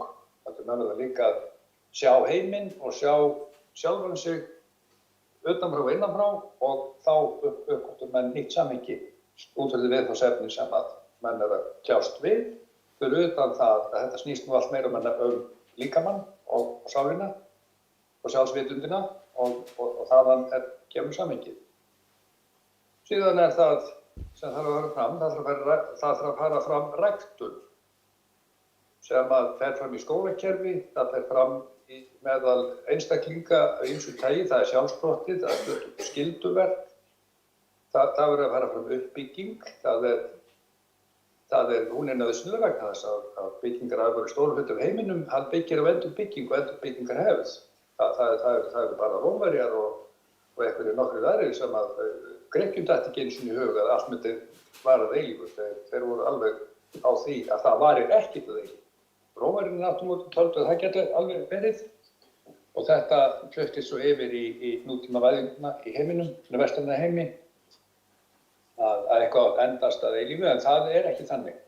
Og það er all flesta byggingalist heimsins byggir á endurbyggingu og alveg saman hvort við förum til Afríku eða Asíu eða stóra og líka hluta af Evrópu, að þá er endurbyggingin stór hluti af varðveislu umræðs arfs og þá verður að fara fram uppbygging, uppbygging og endurlífgun á handverki. Og það gerist ekki á sjálfu sér. Það tekur 15 ára að læra handverk, saman hvort að það er læknisfræði, að prjóna, skera torf eða búa til baðstofu. Það er ekki gert á einu helga námskeið með hníf og skóflu og bíkó. Það gerist ekki þannig, en það er ágætis byrjunarreitur. Og síðan 14-15 ára seinna, þegar við komum einstaklingur orðin 30 eða 35 ára, þá var hann á 2,8. Eða því viðfangsefni sem hann er að fást við, saman hvort að það er skurðlækningar eða skera torf. Og það er ekki. Og þá kemur að þessu, það kemur þá nýsköpun og tilraunir á grundvelli þekkingar og innsæis. Það tilheyrir öllum arfi. Það er ekki þannig að menn sem eru að smíða fiðlu í dag, að þeir séu alveg límdir við það að smíða fiðluna með einhverju gamlu miðaldaverkfæri sem var við stegst á Norður Ítalíu. Það er ekki þannig. Það hefur átt sér nýsköpun þar, þó að þeir hefur kannski ekki alveg náðu jafnum árangri og allir sem voru á undan, þá samt sem áður, eru þeir ennþá að smíða fiðlur og selja og svo framvegis, við þetta þekkjum. Þannig að það þarf að vera tilraunir á grundvelli þekkingar og innsæis, ekki þó þannig að menn segi, heyrðu, Stradivarius, hann er meiri auðlind, sko, hann var að reyna að smíða fiðlu, kunni ekkert á það, var með svo léleg verkfæri, hendum henni og bara búið til nýja fiðlu. Hún er með 20 strengjum og svo þannig. Það út af fyrir sig er áhugavert og ég þekki reyndar dæmi slíkt í nútíma samhengi, en enga síður að þá bera menn virðingu fyrir arfinum og segja við skulum bara reyna að smíða þetta eins og Stradivarius smíði fiðluna. Og við gerum það með nýju verkfærum. Við erum bara með dremmelin hérna á hliðarlínunni í staðinn fyrir að vera með eitthvað sandpappír sem aldrei virkaði vel. Þóknarvegis. Þetta er á grundvelli þekkingar og innsæis. Þannig verður það að vera og er í öllum greinum. Og þá er spurningin, já, hvert leiðir þetta nú, þetta erindi? Þetta er svo neikvætt. Ég hélt að það fara að tala alla þessa bæi sem út allt. Það vísur enginn á Vesturlandi, enginn á Vestfjörðum, tveir hér í Árnessýslu, einn í Rangárvallasýslu og ég held þú ætlar að segja frá hinum bæjunum sem eru uppi standandi, engin sérnema þú. Þannig að þetta er mikil vonbrigði og þá er spurningin, kemur nú enn eitt, það var græntorfa áðan, nú kemur glugginn. Hvað, á þetta ekki bara að vera á Njáluhátíð, þessi fyrirlestur? Þetta er allt tómilsa. Þetta er ekki alveg svona einfalt. Window, glugginn, Google Translate, þýðir gluggan sem window. Það hefur samu merkingu á ensku og íslensku. Og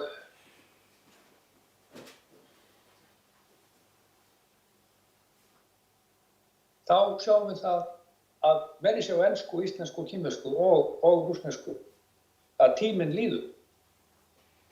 Hann líður og þá þurfum við að taka ákvarðanir á grundvelli þess tíma sem er liðinn og menn sjá fram og að menn hafi. Og það eiga nú allir að þekkja þessa mynd hérna. Þetta er Eyþór Guðmundsson, Sæmundarseli, en ég er ekki viss að mjög margir viti af hverju þessi mynd til vinstri ber af mjög mörgum, flestum myndum sem maður hefur nú séð, allavega úr sveitum. Þetta er eiginlega listaverk og ekki bara í einvind, ekki á mörgum, hann er í mismunandi litum peysum. Eyþór, hann er í mjög fallegum jakka, bíl þarna á þessu heiðarbíli, þar sem að landkostur voru með því albesta sem þekkist, ekki bara Ísland, þetta er aðstæður í heiminum. Og hann er þarna í mjög fallegum fötum og hann upplýsti það að það var strákur, hann er þarna 11 ára á myndinni, það var strákur niður í Jökuldal, Snorri, hann var 3-4 ára meðinn, hann saumaði á hann þessi föt. Hann saumaði föt á bæði konur og kalla og þjófninga, gerði það meðlega þess metti var ræðinnar. Síðan vildi ég maður vita hver hefði litað myndina, það var ekki Eðvarð Sigurgeirsson sem tók myndina, hann litaði hann ekki. Hann var mikill listamaður á Akureyri, ég vildi nú að vita hvað hann hét. Fyrir ekki Hannes, við láta vita tíminn er búinn. Já, endur ég var það búið líka. Og hann vildi endilega segja mér hvað hann hét. Hann hét sem sagt Bjössi Dama. Bjössi Dama litaði myndina og nú lýsi ég eftir því þegar Norðlendinga. Og hvað hét Bjössi Dama fullu nafni? Þá er hérna kemur glugginn, já. Og þá fer þetta nú að klárast og þá fara menn að segja, heyrðu, ég var vonandi að það hefði verið búið fyrir 10 mínútum. Og þá kemur þetta. Og ég bara lesi þetta upp. Ef það að vinna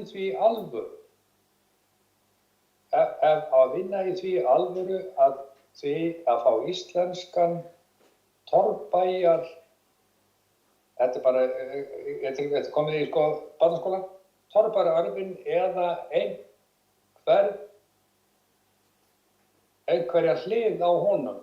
Ég veit ekki eins og hvað skrifa þetta.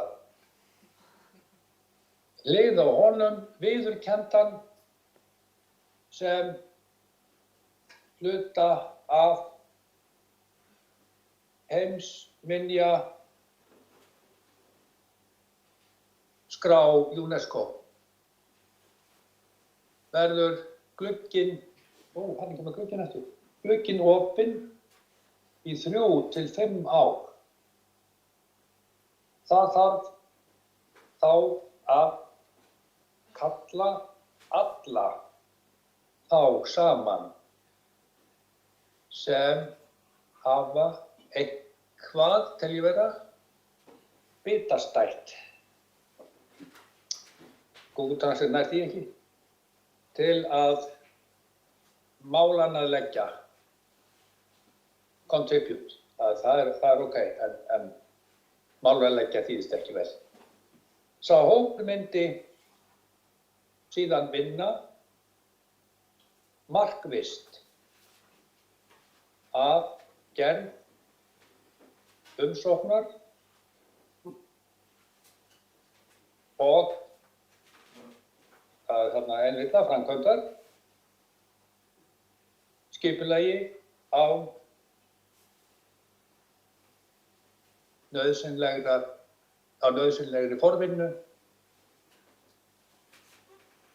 Þessi vinnuhópur myndi aldrei stærri en 5 til 10 einstaklingar. Skýringin á því einföld. Af hverju það er. 99,9% af arfinum horfið. Það eru sennilega færri en 5 þáttur. Til aukaálíka margir kalla þetta sérverkefna.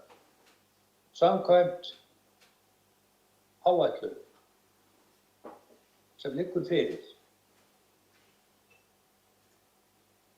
væri raunhæf kostnaður við þessa vinnu. Nú fer það að verða spennandi. 130 milljónir. Já, það er sem sagt 3 herbergi íbúð í Reykjavík. Sá tími að bæði sé hægt að halda og sleppa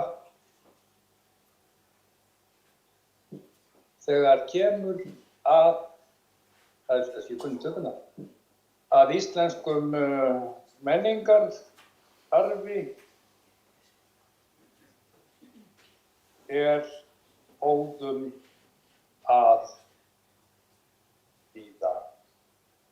Og þá fara menn fer nú ekki að líða því að þú klárir þennan fyrirlestur. Jú, það fer að líða því fljótlega.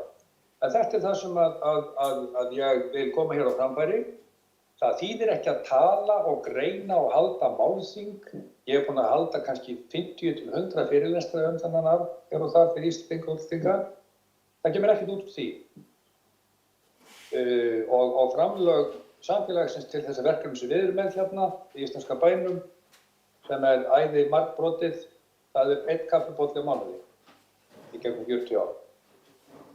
Þannig að það er eitthvað sem er ekki hægt að una við og menn get ekki lengur sópa þessum til teppið. Þetta er alvara, við getum alveg sagt okkur það að allt sem ég hef sagt hérna, að það byggir á 40 ára rannsóknum og 10 ára frumbyggja jörki á Reiðhústorfi, þannig að ég veit hvað ég er að tala og ég veit það að það verður aldrei mögulegt að koma þessum aðgerðum á heimsminjaskrá nema að svo vinna byrji núna og þá verður að kalla þessi 5 eða kannski 10 saman og þeir vinna bara málið, það tekur 3 til 5 ár, það er ekkert víst að gangi en það er eini mögulegum stöðu.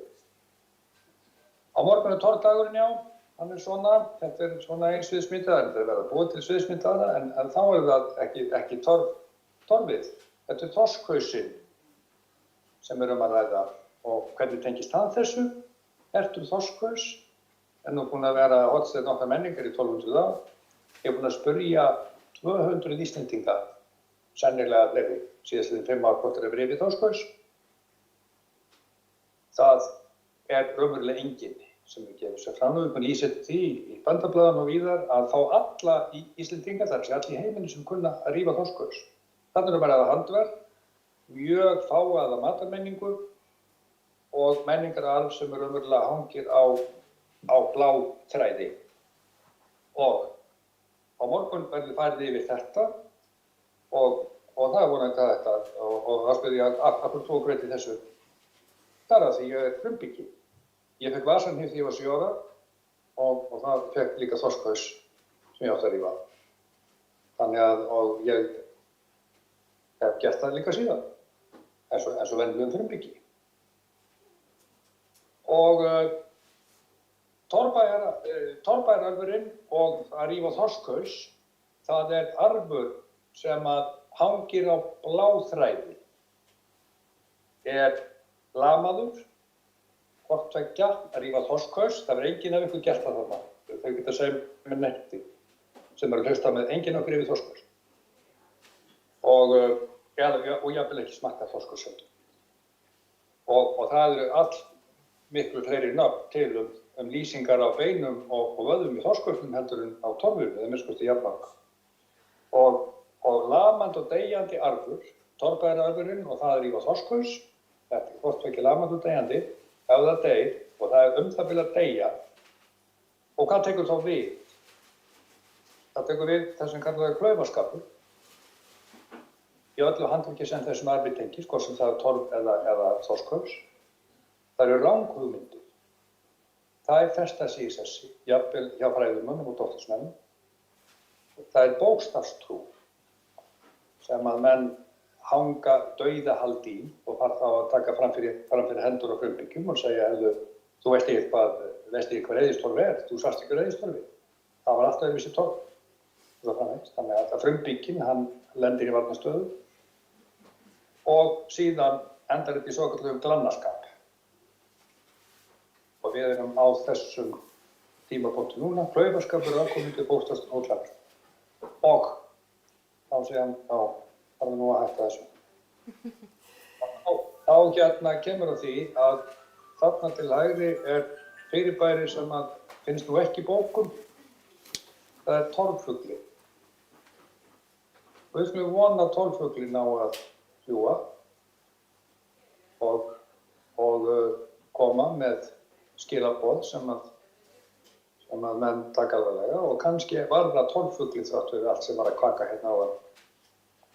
En minnst að kosti getum við sagt að torffuglinn sem þarna birtist, að hann sé fulltrúi íslenska frumbyggja í mörgum skilningi. Þannig að ég bara þakka fyrir mig og vona ég hef ekki gengið á lagið og vegna þess að íslenskur arfur, hvort sem það var þorskur eða torfbæjararfur, hann á ekki hafmyndlega fyrirferð. Og ef menn fara yfir tímana þá fara menn bara lengdir. Þannig að ég vona að vöndurinn, það þýðir ekki að flengja mig, það þýðir ekki á staðnum, en vöndurinn er ábyggilega tilbúinn. En hvað það, ég bara þakka fyrir mig og ég bara óska mönnum bara góðs gengis og ef menn að selja íbúð og fá fyrir 130 milljónir, þá veitum menn hvað gera við þá peninga. Ég þakka fyrir mig.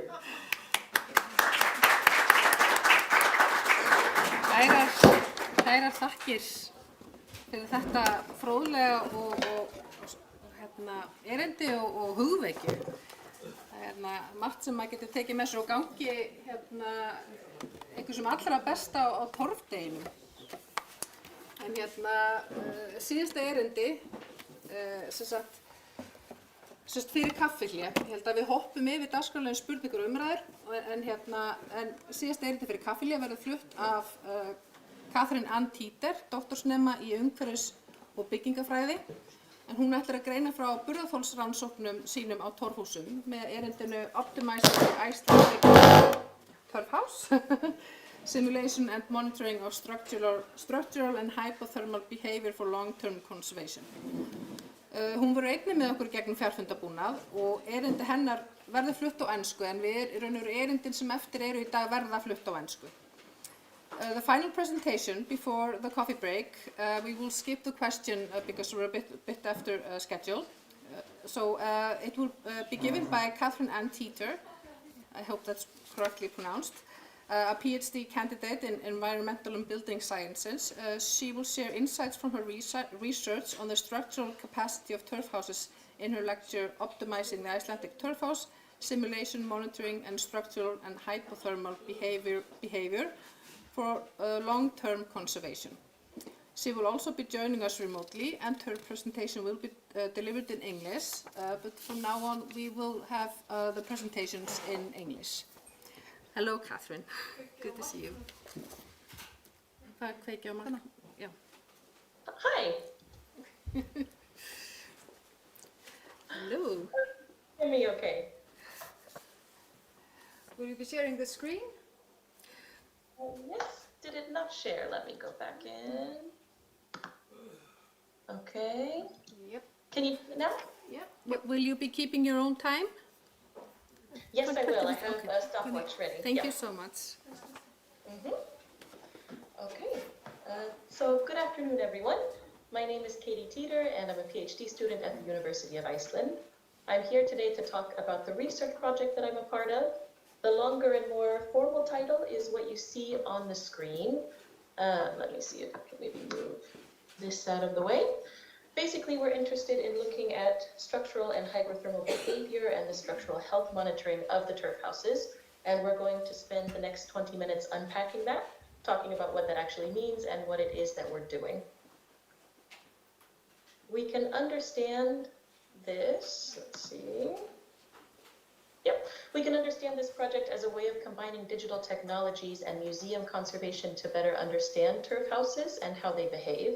And by better understanding them, we hope to be able to better conserve the turf houses to ensure that they continue to be around for generations to come.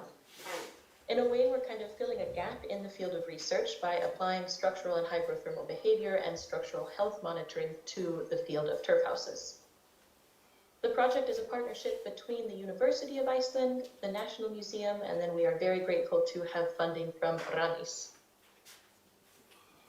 A quick overview, and if anyone in the audience has seen a presentation from us earlier this year, a lot of this will be familiar, but buckle your seatbelts because we do have some exciting new information and updates. We're going to talk first about the 3D scanning and how we're using that to monitor structural displacement. Then we'll talk about the sensors that we've installed in the turf roofs and how we're using that for hydrothermal analysis. And then finally, we're going to end by touching on how this project fits into the wider context of the field of Icelandic turf heritage and some of the other things we're doing alongside it. So to dive right in, we are scanning in 4 different houses. These are also the same houses we're doing the hydrothermal analysis in. We have 2 in the north, so Laufás and Grenjaðarstaðir, and then 2 in the south, Árbær and Keldur. So we have these kind of differences, the north and the south, to represent differences in climate and materials. And as we'll see in the next slide, there's also a good variation of layout of the houses as well. Our aim has been to have 3 to 4 scans per year, but as we will discuss in a few slides, that has not been our reality. We'll talk about why that is a little bit later. We're doing the 3D scanning with a LiDAR scanner called an Artec Ray scanner, and here you can see the scanner in action. From left to right, we have the kitchen or the eldhús in Keldur. Then we have the Dunhús or downhouse in Laufás. Again, the kitchen in Árbær, and on the right, we have the scanner set in the entryway in Grenjaðarstaðir. We're scanning because we know that these structures or houses are moving, particularly the timber frames. That's what we're focusing on for the 3D scanning. We know that they're moving because people working closely with the houses have reported it, and much of it is also just visible to the naked eye. What we don't know and what we're exploring through this project is exactly how and why they're moving. So we're looking if it's seasonal, if it's fluctuating, or if it's just one directional, if it's related to the weather or the natural rate of decay in the wooden frames, how fast it's happening, how much it's moving, and if it's moving the same way between different houses. Here we can see some examples of movement and other contributing factors. So on the right-hand side, we again have Grenjaðarstaðir. There's a very obvious tilt and kind of warping in the door frames and the wooden panels. The door frame right in front of us, you actually can no longer close the door because it doesn't fit anymore. In the middle, this photo was also taken at Grenjaðarstaðir from the outside on the other side of the building, and we see obvious damage to the turf wall. We can actually see inside the building and see some timber there.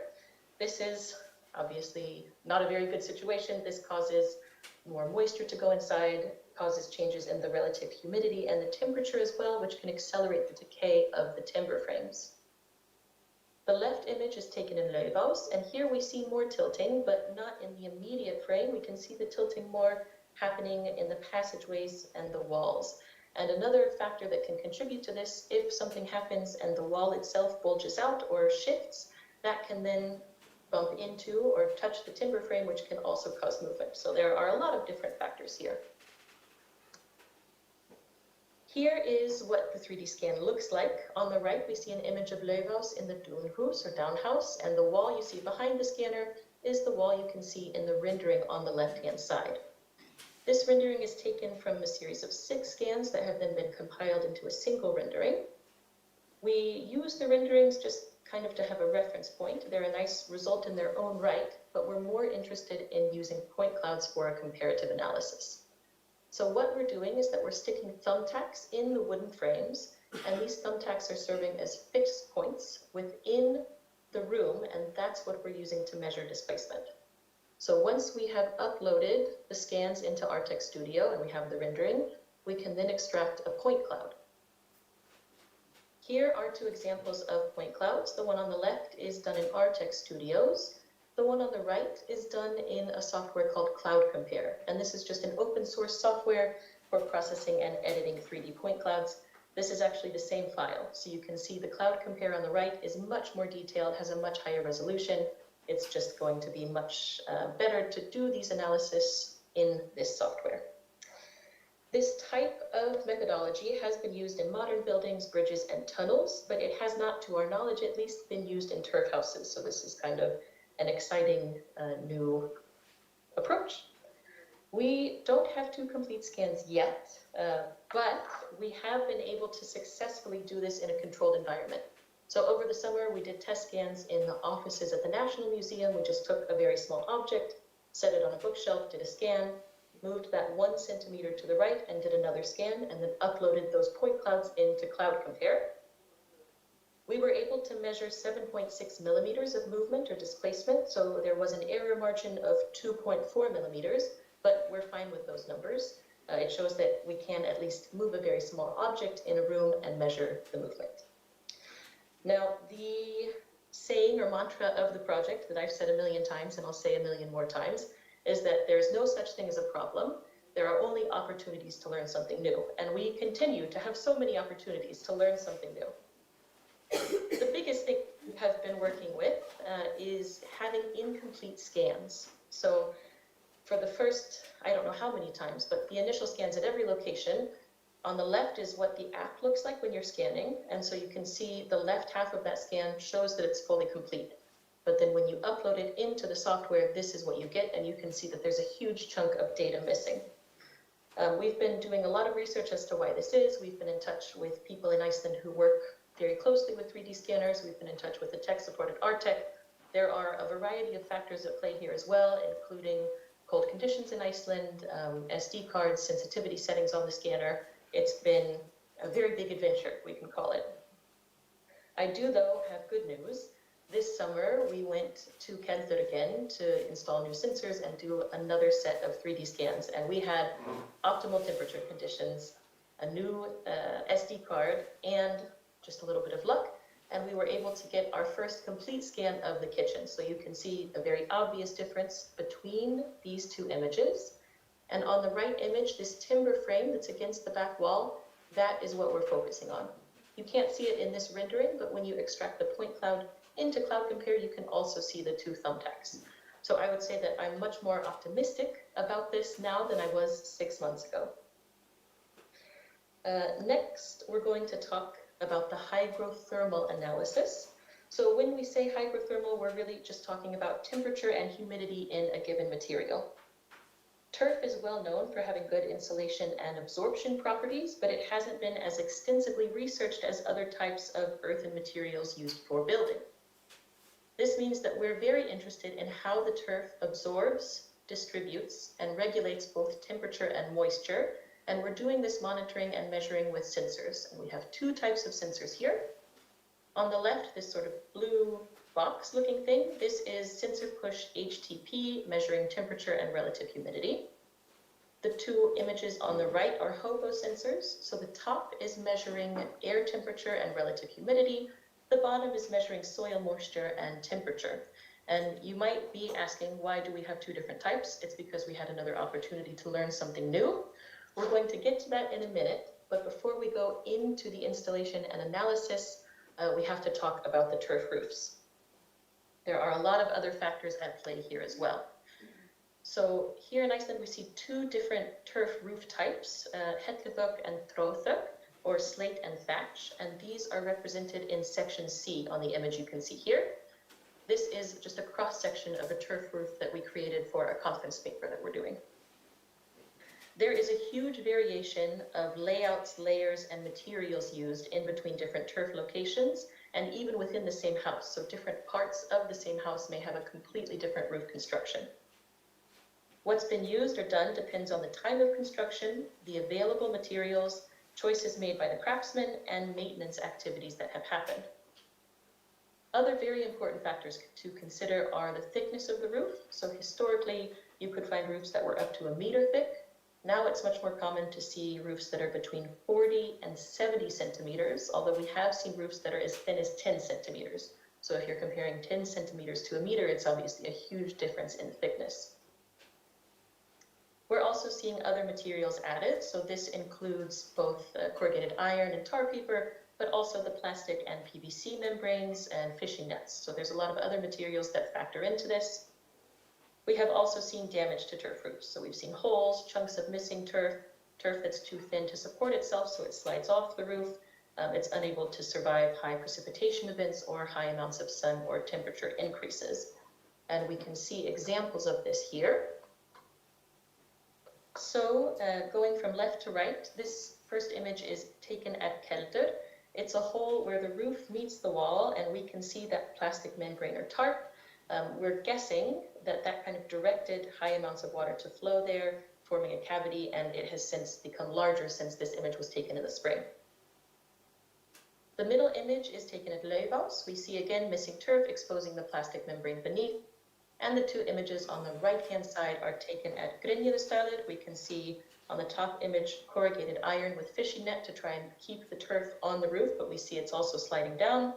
And the bottom is missing turf, again exposing the corrugated iron. This was taken after a big storm. I visited a couple days after that, and there were just chunks of turf lying all over the ground.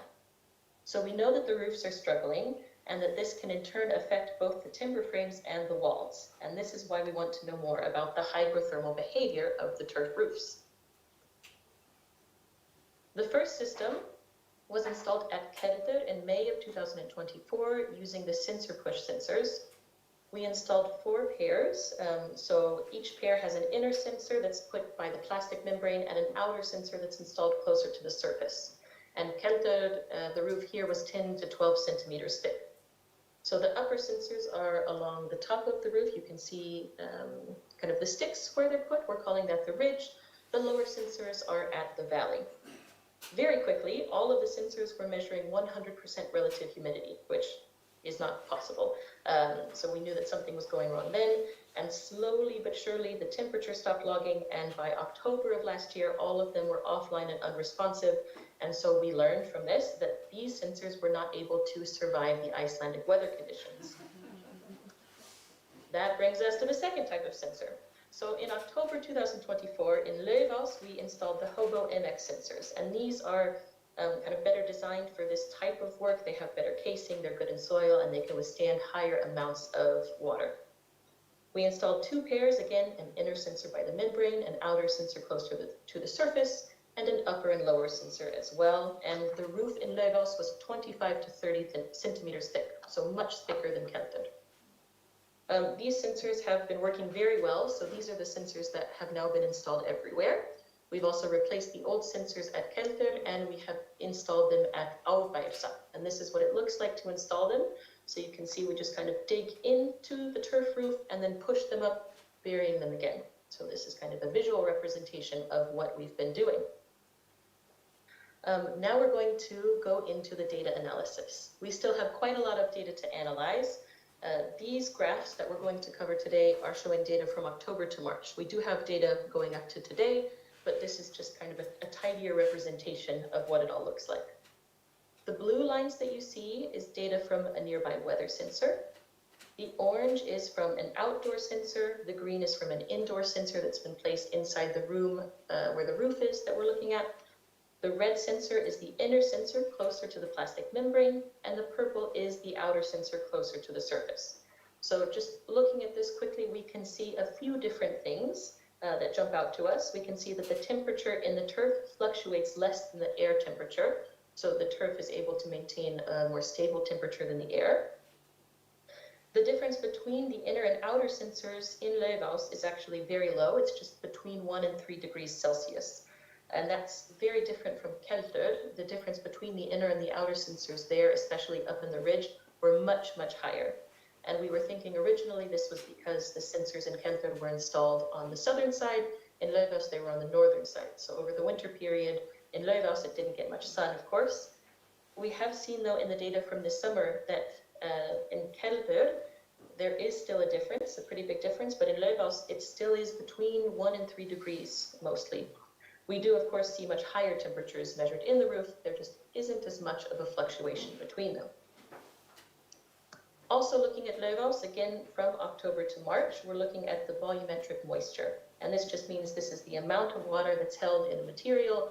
Our material here is the turf. We see the measurements at the higher or the upper and lower locations, and then you can see the red line indicates the inner sensor by the membrane. The blue is the outer sensor, again closer to the surface, and we can also see the rainfall with the black lines. Again, a few things that just come out to us. We can see that higher rainfall correlates with higher moisture content in the turf, which of course makes sense. We can also see that there's a higher moisture content in the lower sensors, which is consistent with moisture within the turf seeping downwards just due to gravity. In the upper location, the inner sensor is drier than the outer, but in the lower sensor, the outer sensor is drier, and actually the highest readings from all of the sensors are in the lower inner sensor closer to the membrane. And this kind of makes sense because the water isn't following the slope of the roof, it's just moving down. We did see an interesting spike in moisture in June. It's likely a very high precipitation event. There was a huge increase in all of the sensors, but most drastically in that lower inner sensor, and shortly after that it went offline. So we still need to go visit Löfhaus, dig that up, and kind of see what was going on there. And this brings us to a wider context. So in addition to the 3D scanning and the hydrothermal analysis, we've been doing site visits, research, interviews, going through archives, doing all kinds of stuff like this. This has been used to try and create a remote monitoring method for conservation, particularly to try and effectively identify and prioritize repairs, especially in remote locations. So you have turf houses in different parts of the country where people aren't going in every single day, especially in the winter time. And this means that sometimes when you do go in, you see that a lot of damage has occurred, but because it wasn't caught right when it happened, it kind of compounded and got worse over time.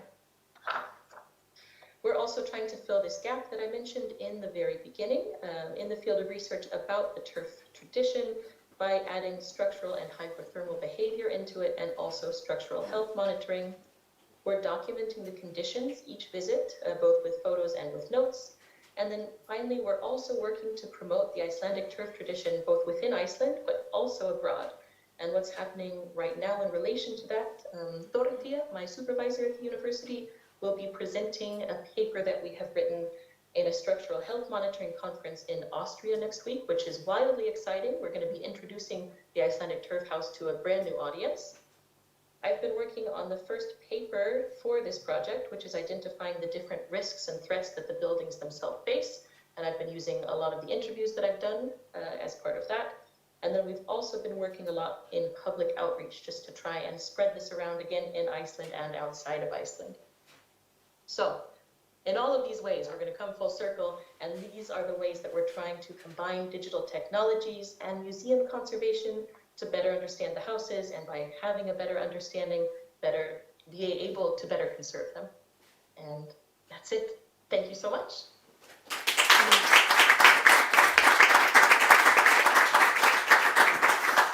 Thank you so much, Katie. It's really interesting research you're doing, and wonderful to see so much scientific evidence and being collected regarding the turf houses. Thank you so much again. Thank you. Við skulum bara fá okkur kaffi núna. We're going to have a short coffee break. Please have some coffee and we have some delicacies as well. And we will come back at 4:10. Við byrjum aftur 4:10.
Já, þá kemur þetta upp. Viltu ekki láta hana sjást?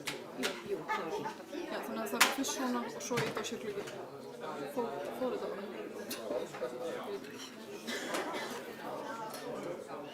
Andrún? Já, en hvað var það efnið?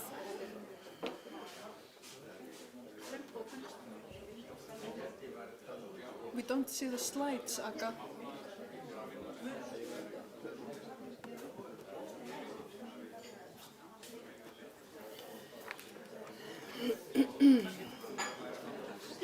Can you share the slides again, Aga? Slide þar á. Já, ok.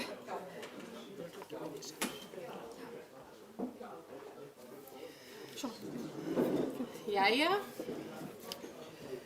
þá mál að halda áfram dagskrá.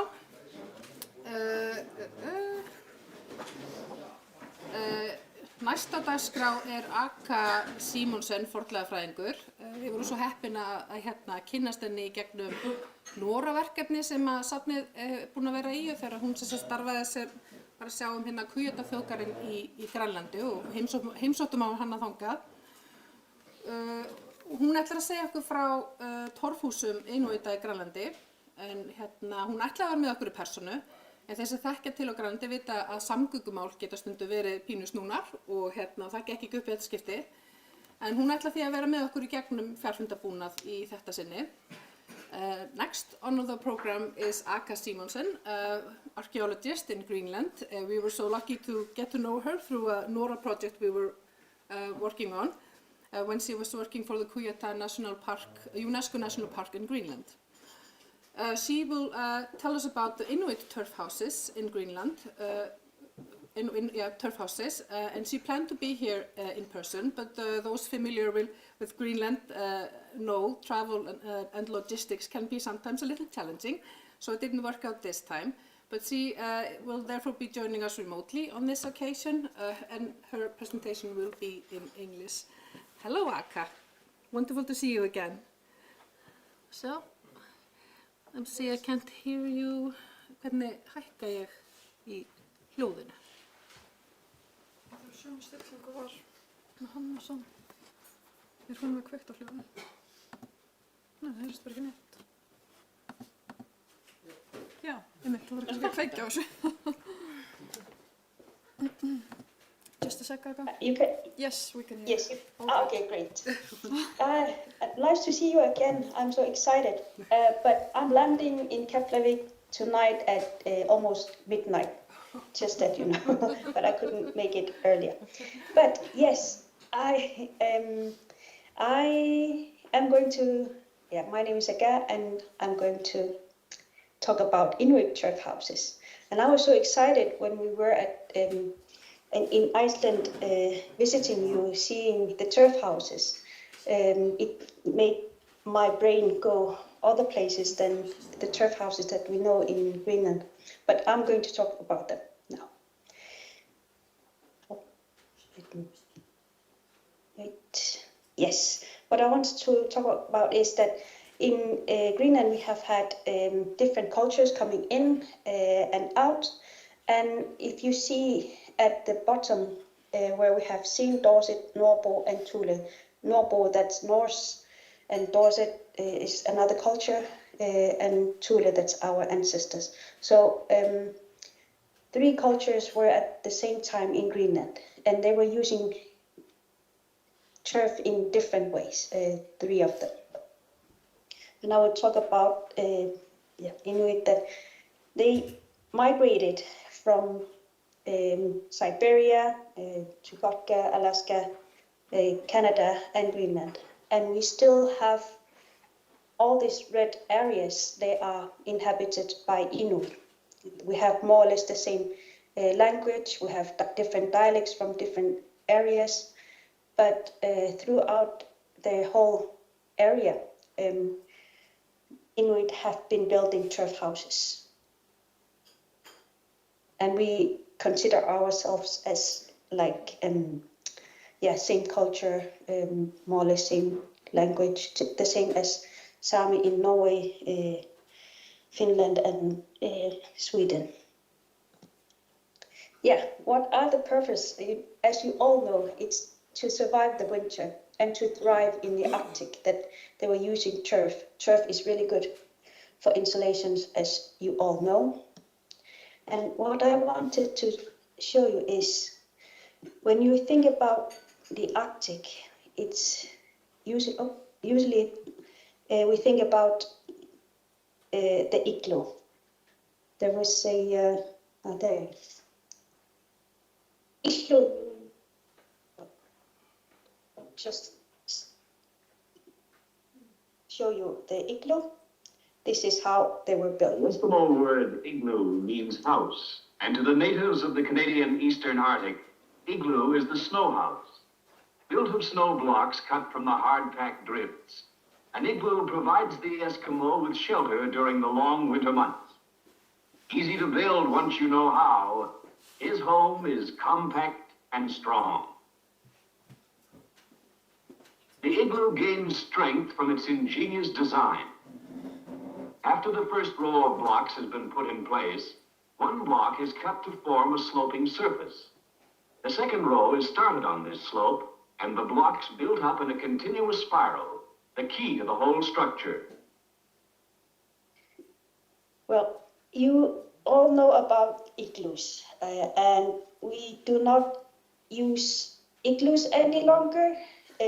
Well, when our ancestors came to Greenland.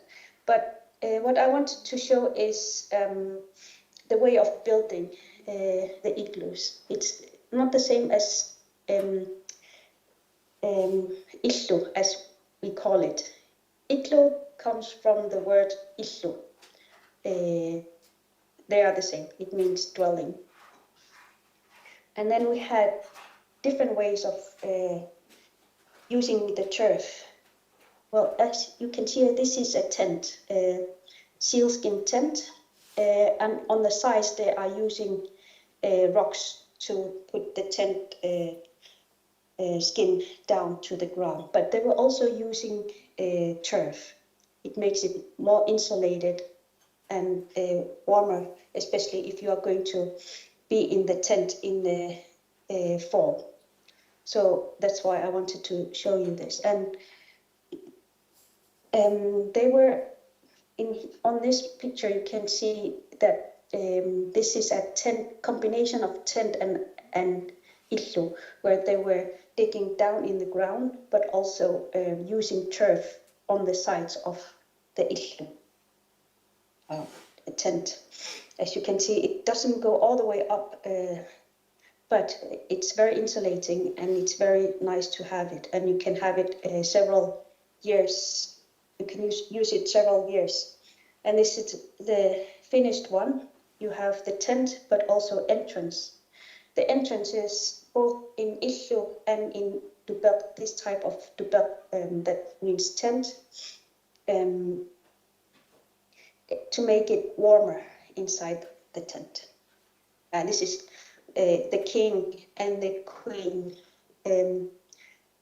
Yeah, I couldn't find another one, but here you have our king and queen wearing national costumes. And typical igloo turf houses, they have this type of building, the way of building this. The green side is where you have what we call illa, where you can sleep, you can sit and sew, or sit and do whatever you want to do, and the red part is where the lamp is. We do not have pig fires or fireplaces inside the house. They only were using blubber oil lamps. And the floor is marked with blue, and the cooking area, the light blue, can also be on the entrance depending on which time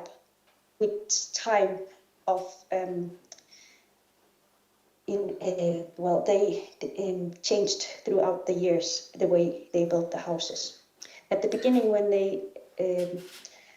Inuit they went to Greenland, they built houses that were round and smaller than this. But throughout the years, the houses became bigger and they became square.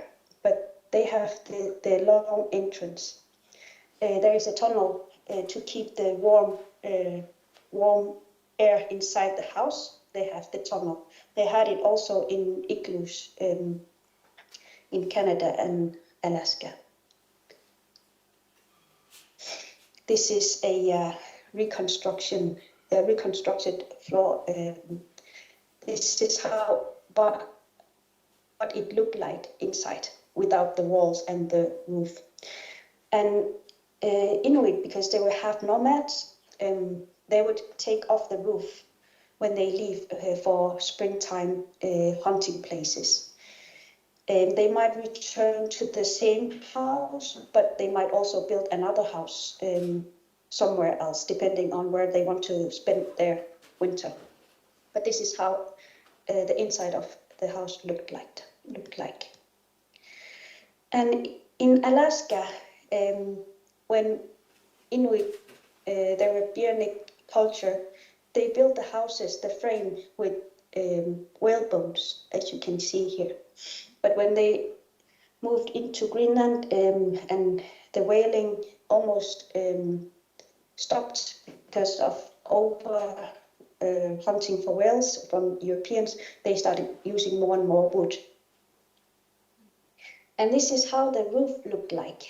They would put skin, but also they would put whale bones or driftwood beams, and then put skin, and then sometimes they also put turf on top of the roofs.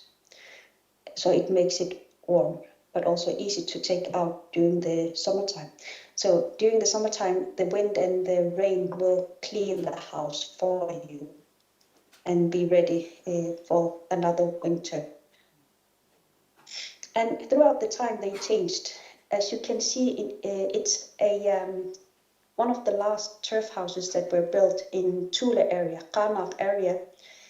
I wanted to show you that the frame was made of wood, but then they put turf beside it. As you can see here, we have the entrance, long entrance, and you have to crawl. You cannot stand inside of it. And then you don't have many windows. You have at least one window that is not transparent, that was made of seal intestine. It lets the light go inside.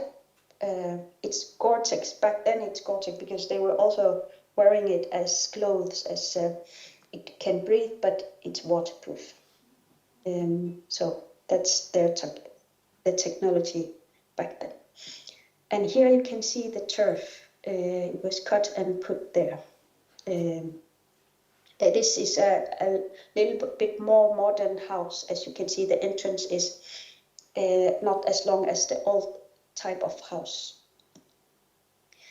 And the last turf house was inhabited until 1986 in Uummannaq. This is in Idimanna. One of the last houses that were used. As you can see, there is windows, 2 windows and a chimney, because they were having what are they called? Ovens that you can put wood in, wood stoves, by the end of from the beginning of 1920s, 30s, and then upwards in the years. Here you can see old drawings from the tent and inside the house. As you can see, there is fire. It's not that inside the tent and it's not that they only had few flames. It wasn't that intense. You don't want to burn down the house. So, yeah.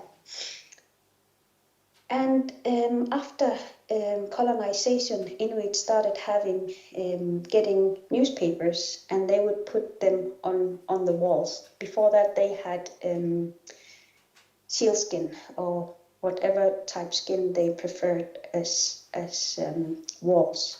But because they had wooden panels after colonization, they started putting newspapers as new thing. They still lived like the type of the houses that were built prior to colonization. They still have this platform or bed or ishta.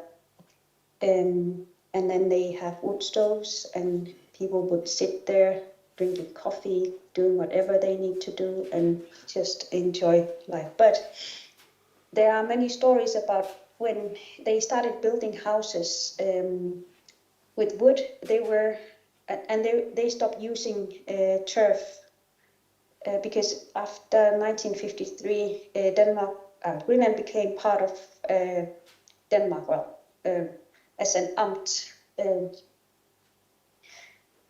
So Denmark didn't want Inuit to use turf any longer. It's too they don't want us to live in earth holes, as they call them sometimes. But the wooden houses were very drafty, and they actually put turf as insulation between the walls.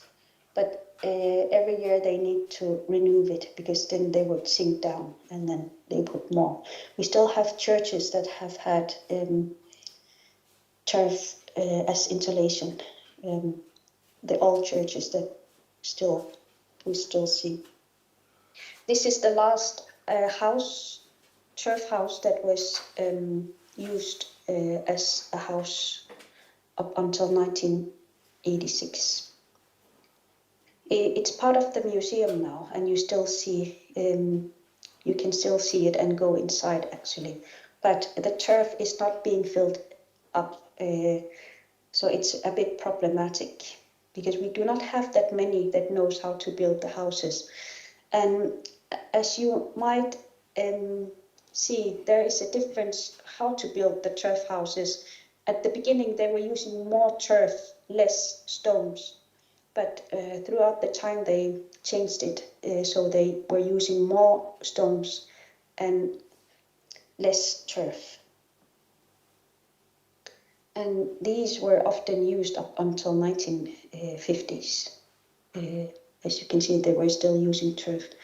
And the roofs, they were not with turf, they were with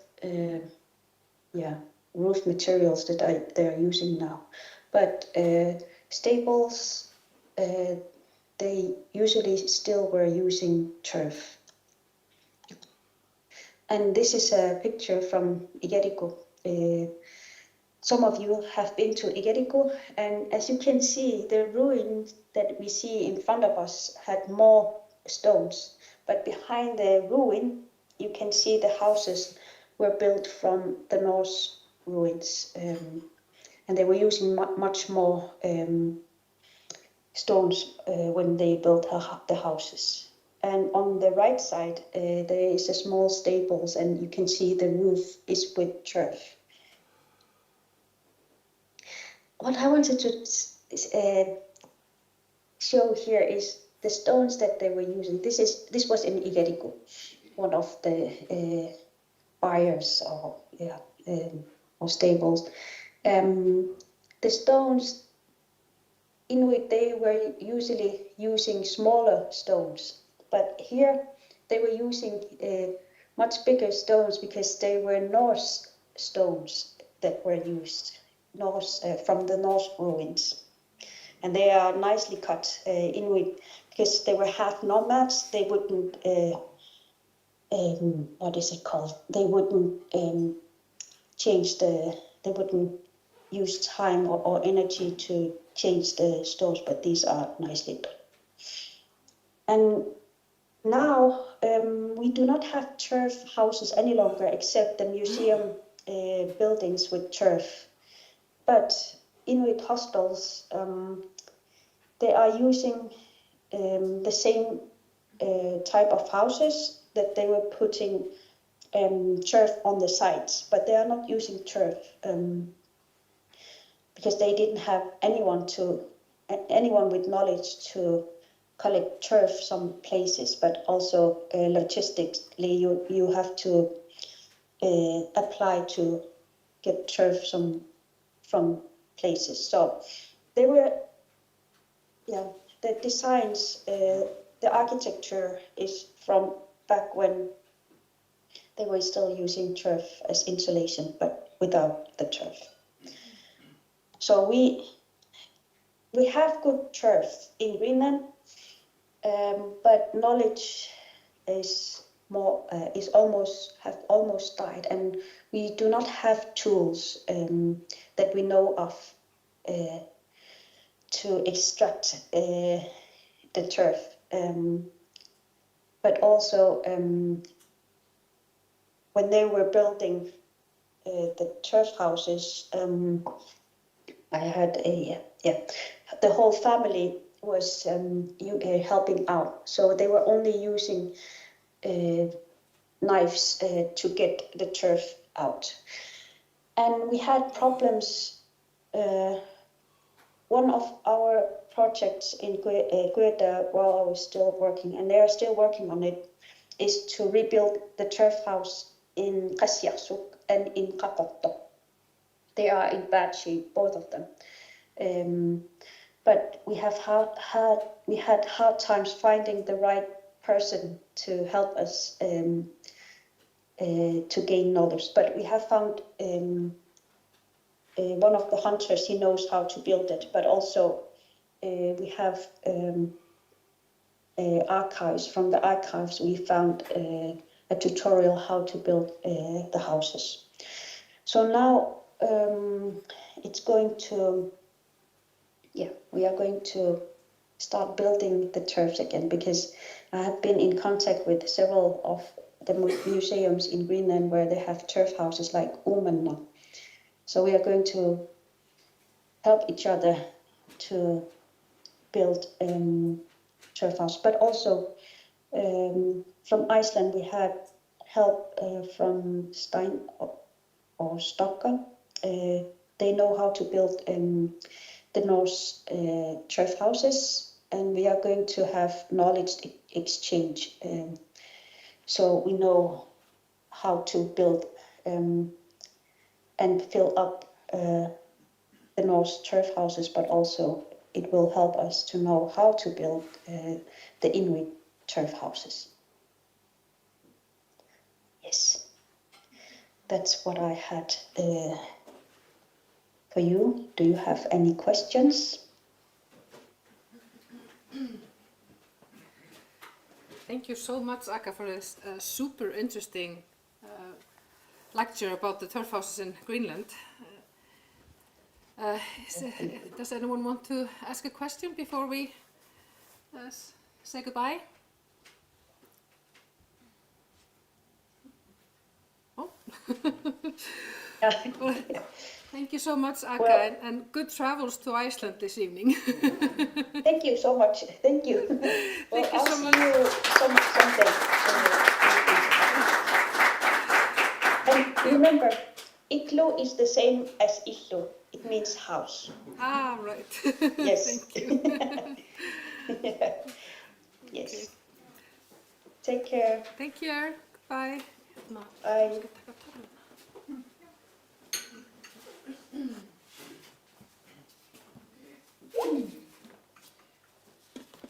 Já, við þökkum Ökku fyrir þetta frábæra og fróðlega erindi. Það var alveg gaman að heyra hvernig þetta verði í Grænlandi. Næsti mælandi er Alex Castell, doktorsnemi frá UCLA háskóla í Bandaríkjunum. Hann flutti mitt áhugavert erindi á síðasta málþingi í gegnum fjarfundabúnað, og það sem að vildi svo vel til, hann er staddur á landinu, bara verða á staðnum. Þá báðum hann að koma og greina þess frá framvindu rannsókna sinna. En síðastliðið sumar fékk hann að fylgja Helga Sigurðssyni hleðslumeistara hjá Fornmerki við störf og gerði meðal annars ýmsar þrívíddarskannanir á torfi, torfveggjum og áhöldum. En erindi hans ber heitið Turf Architecture of the Viking Transatlantic, Klambra and Ethnogenesis of Iceland, og verður flutt á ensku. Our next speaker is Alex Castell, a PhD student from UCLA in the United States. He delivered an interesting presentation at the last symposium via remote connection, And as luck would have it, he is here with us in person this time. So we therefore asked him to give us an update on the progress of his research. But last summer he had the opportunity to work alongside Helgi Sigurðsson, master builder at Fornverk, and carried out, among other things, various 3D scans of turf walls and traditional tools. His lecture is titled Turf Architecture and the Viking Transatlantic, Klambra and Ethnogenesis of Iceland, and will be delivered in English. Can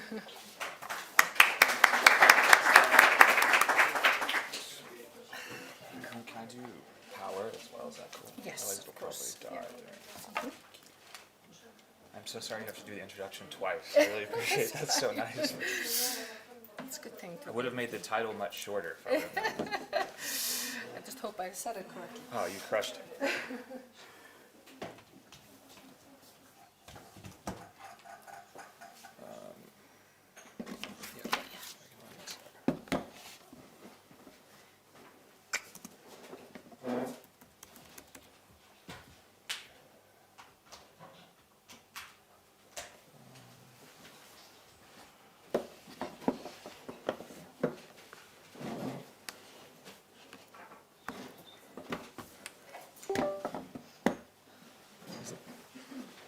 Nice. Okay.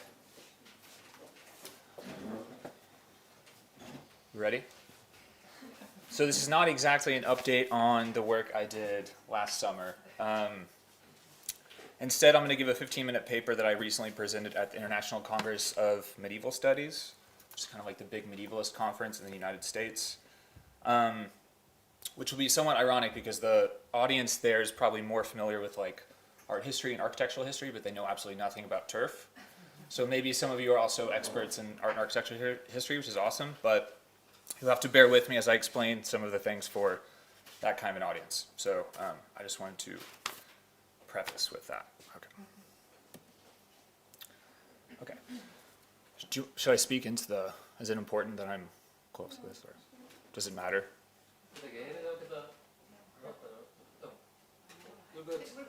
Awesome. Examinations of wood-framed buildings of the Middle Ages north of the Rhine, in Scandinavia, and across the multi-directional Viking diaspora of the 9th to 11th centuries appear only in the margins of canonical studies of art and architectural history. An overarching hurdle is their perceived lack of relevance to continental Europe, given a paucity of examples of tangible exchange. Eric Fernie's 2014 Romanesque architecture is a case in point. A debated reconstruction of a 10th century longhouse from Fierkat, Denmark is included, but only as a foil to refute claims of Northern impression on the evolution of European architecture. More structural to this marginal inclusion, however, is the development of the disciplines of art and architectural history themselves. Drawing from a dichotomy of aesthetics contra function, which also led Erwin Panofsky to declare in 1970 that art must demand to be experienced aesthetically, Marvin Trachtenberg and Isabel Hyman's 1986 and widely influential Architecture from Prehistory to Postmodernism included only stone monuments. These stone monuments were considered the antithesis of quote-unquote vernacular buildings that were quote-unquote functional responses to the ahistoric conditions of agrarian, backwoods, or primitive societies, including medieval Northerners, Scandinavians, and Vikings. Inseparable from this legacy, and further aided by disciplinary biases toward materials that preserve, the creation of medieval history through architecture has been bound to the form and material of the stone church, which is perceived as exceeding both functionality and ephemerality in line with its higher and lasting purpose. Kenneth Conant's 1959 Carolingian Romanesque architecture, for instance, which you can see here, is a rare example of the genuine inclusion of northern wooden buildings in a European-focused survey. Nonetheless, for Conant, these primeval wood buildings were simple and built as a reaction to the environment. This paper questions the logic that maintains the marginal positionality of buildings of the Viking diaspora by exploring an example of tangible exchange. It explores functional commonalities in the 9th to 10th centuries between the technique of opus spiccatum used in the construction of stone wall fabrics of churches in the British Isles and of an emergent Icelandic technique used in the construction of wall fabrics of wood-framed longhouses. These wall fabrics were made of a material called turf, which for the moment we can think of in descriptive terms as the densely rooted tops of the upper soil horizon. Examination of this exchange suggests two logical interventions. that both traditions sought to reach a creative apogee of function-finding aesthetics, and that the ephemerality of materials like wood and turf can only be understood as signaling a functional architecture of survival from grounds of cultural and religious exceptionalism, in which permanence is valued over renewability. It is outside the scope of this paper to fully examine this latter point, but the religious intent and architectural design and planning of forms of the Roman Christian church were not unique. Multifunctional longhouses of the Viking diaspora, which were neither strictly domestic nor clearly liturgical, served purposes of belief and ritual and were also deliberately designed and planned. This paper begins with an architectural and cultural introduction to Viking diasporic settlement in the North Atlantic, and then discusses the use and technical aspects of opus spiccatum stonework in the contemporary British Isles. After introducing the architecture and settlement of Iceland and the North Atlantic, it then relates these stonework practices to an emergent Icelandic technique that uses block and strip forms of turf. Okay, let's step back in time to the moments around the turn of the 9th century.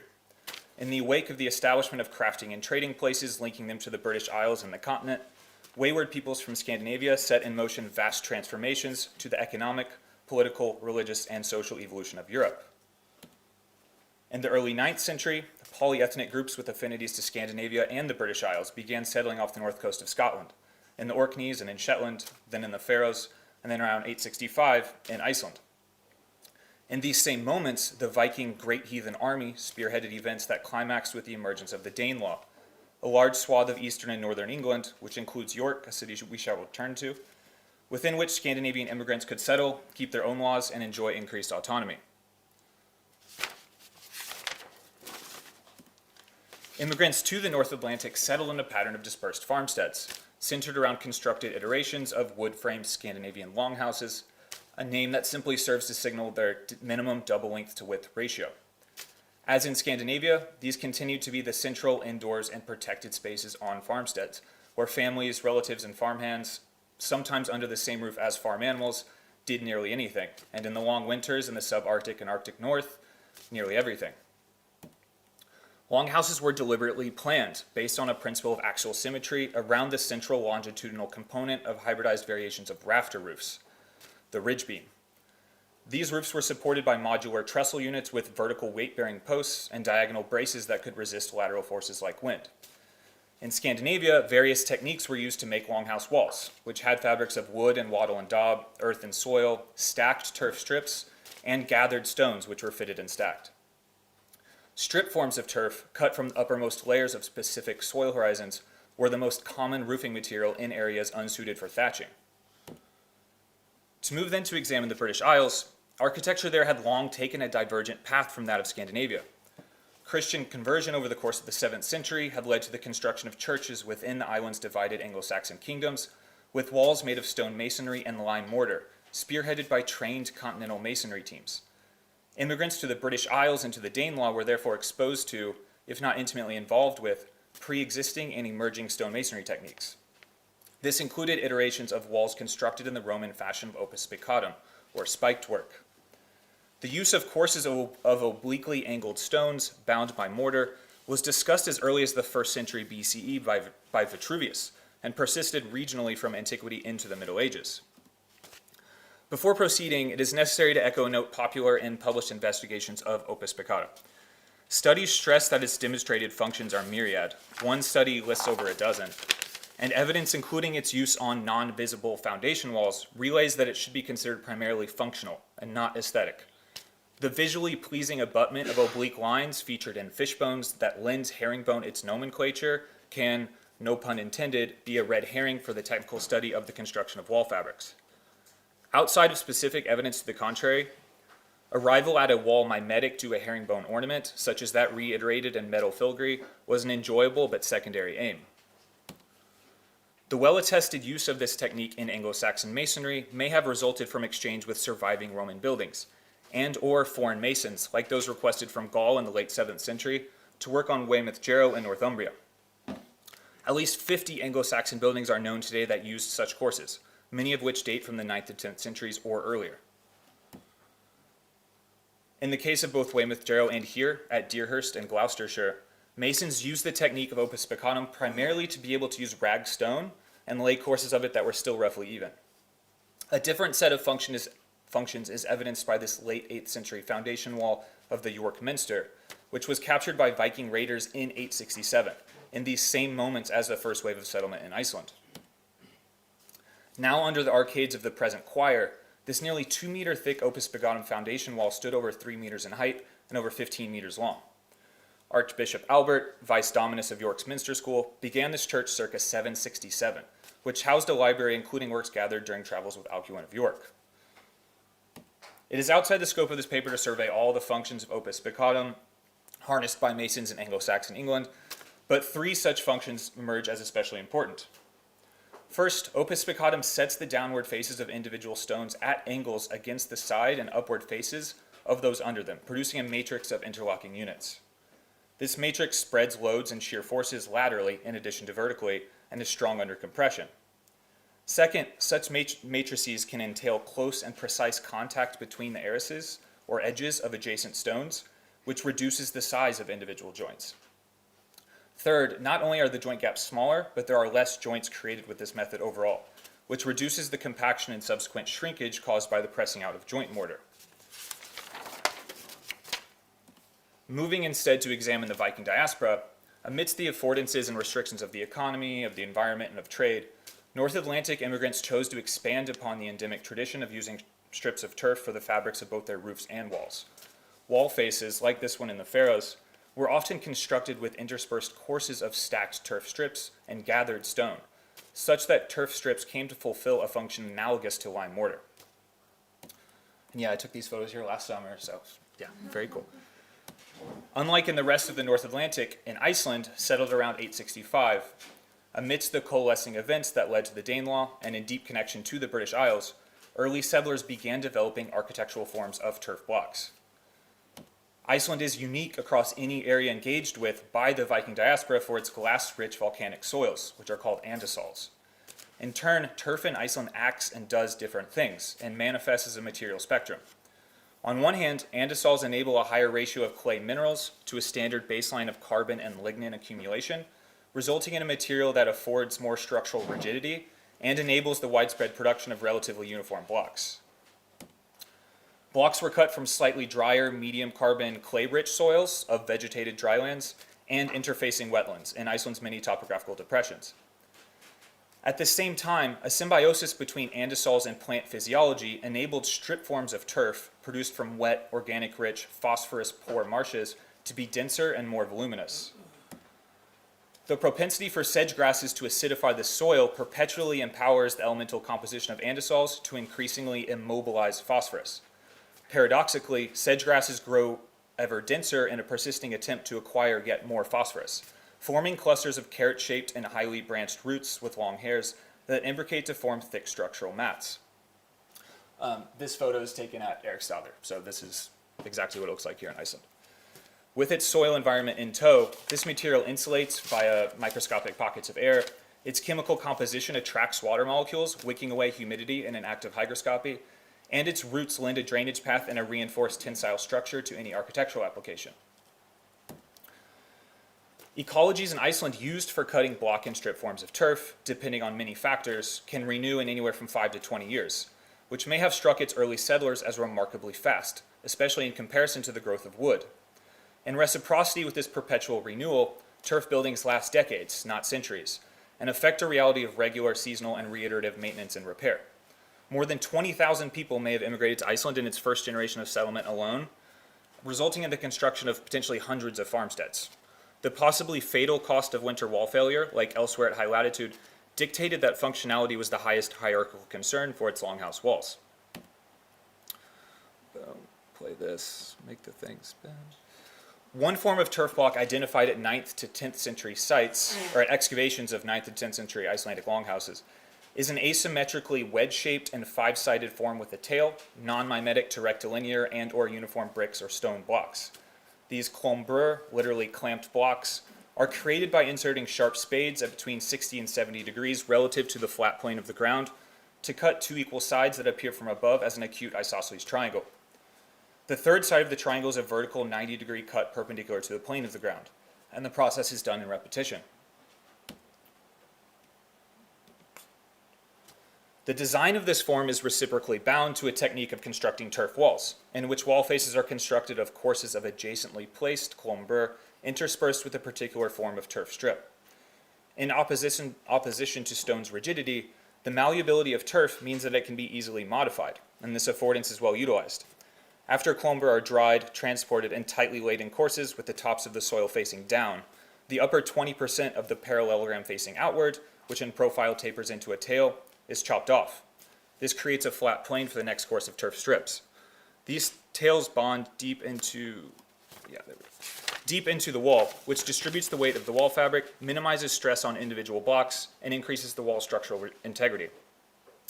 A 10th century example is this wall recently excavated in Seyðisfjörður, a fjord in the northeast of Iceland. I don't need to tell you all that.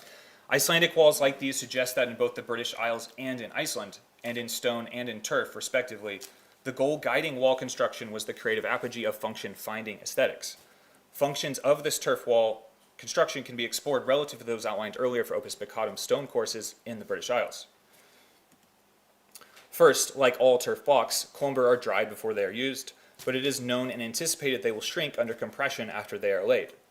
The matrix of interlocking opposing oblique planes transforms this shrinkage, detrimental to rectilinear turf forms, into a method of making bonds between forms gapless. As adjacent clombur lose volume under compression, they close and tightly interlock. These same oblique planes resist decay and weathering by wind. Second, joints are not only smaller, but ideally nearly non-existent. If water enters turf walls, they can mold, exposing the wall's integrity to the violence of the seasonal freeze-thaw cycle. Just want to make sure that wasn't me. Third, having numerically less joints serves the same purpose. All these functions invaluably reduce the risk of localized failure, and especially during winter. To conclude then, groups that chose to settle in Iceland seem to have drawn from ongoing exchange with the British Isles to transpose the technique of Opus Peccatum from stone to turf, from permanence to renewability, which resulted in walls composed of alternating courses of turf strips and turf blocks called clombur that were only secondarily mimetic to herringbone motif and ornament, which is known from contemporary artistic practice. Stone masons in the British Isles and turf builders in Iceland were both constructing planned buildings using wall construction techniques that were at idiosyncratic apogees of function-finding aesthetics. The choice to expand on endemic traditions of turf building and produce forms of blocks in addition to strips, even if this choice was aided by environmental affordances, suggests a continuation of cultural preferences by medieval Scandinavians for materials that renewed. In this case, the use of wood and turf would not signal a functional architecture of survival, but instead a logic that reasonably differed from that driven by the cultural and religious apparatus of Rome, the Carolingian Empire, and part of the British Isles. Neither aesthetic significance, the preferred terminology of Panofsky, nor vernacular functionality, pointed to by Trachtenberg and Hyman, can justify the a priori exclusion of medieval wood-framed buildings as subjects of art and architectural history. Further, and I've added this part for you all today, what are the implications for Icelandic ethnogenesis, or the formation of self-identifying Icelandic ethnic groups, if there was a much closer relationship with the British Isles, something more on par with what the DNA studies have shown? How important is it that the author of Landnámabók would then have been at least partially incorrect in stating that Iceland was settled by peoples from Norway? And finally, what might it mean today for the UNESCO tentative listed Icelandic turf house tradition that construction with forms of turf blocks, afforded by unique volcanic soils, always defined Icelanders from the world around them? Thank you.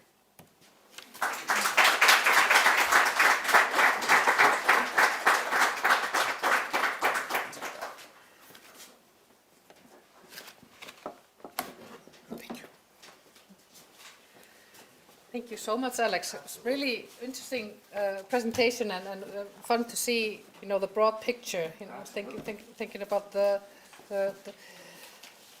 wider angle.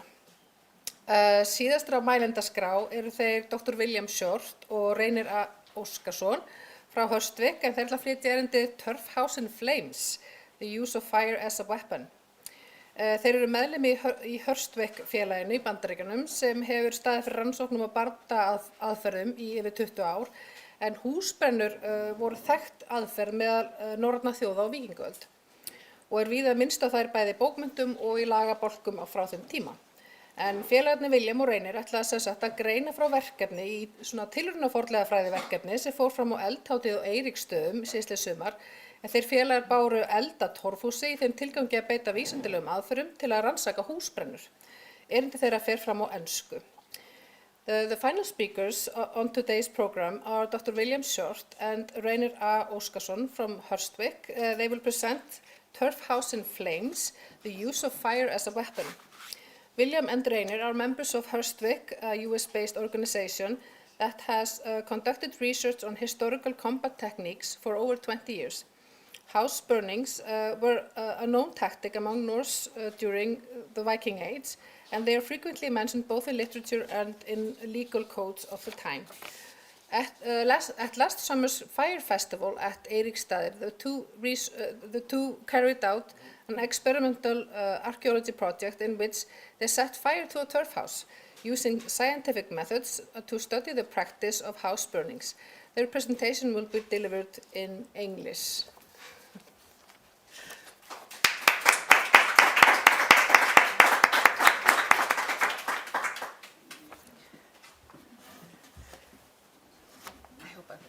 Said that all correctly. Yeah, no, all good.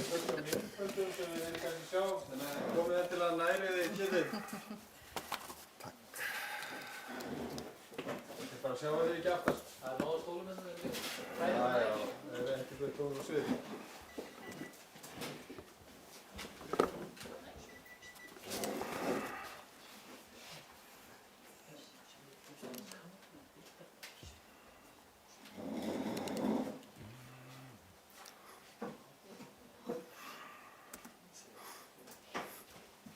Good.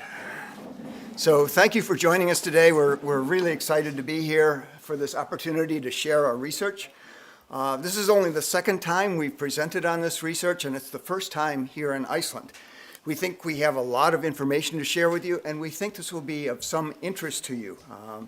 So we are from Hurstwick. We are an organization that scientifically researches the combative methods of Vikings, and we're going to talk to you about our recent research in the battle tactic often used by Vikings, by attacking a man by burning him in his house.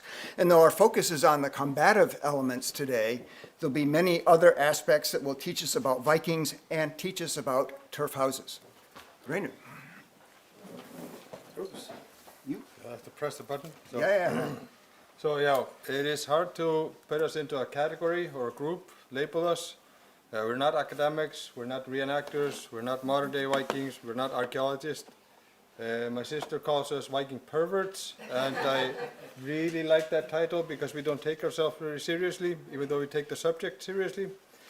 In some bizarre way, we're scientists. So this is William, the manager, and I'm Reynir, the other guy. And but we are not the only two faces of Hurstwick, and you'll see a lot of them throughout the presentation. Now, since we are so difficult to put into a category, I will just show you how we do research with a simple question: how did Vikings use their swords?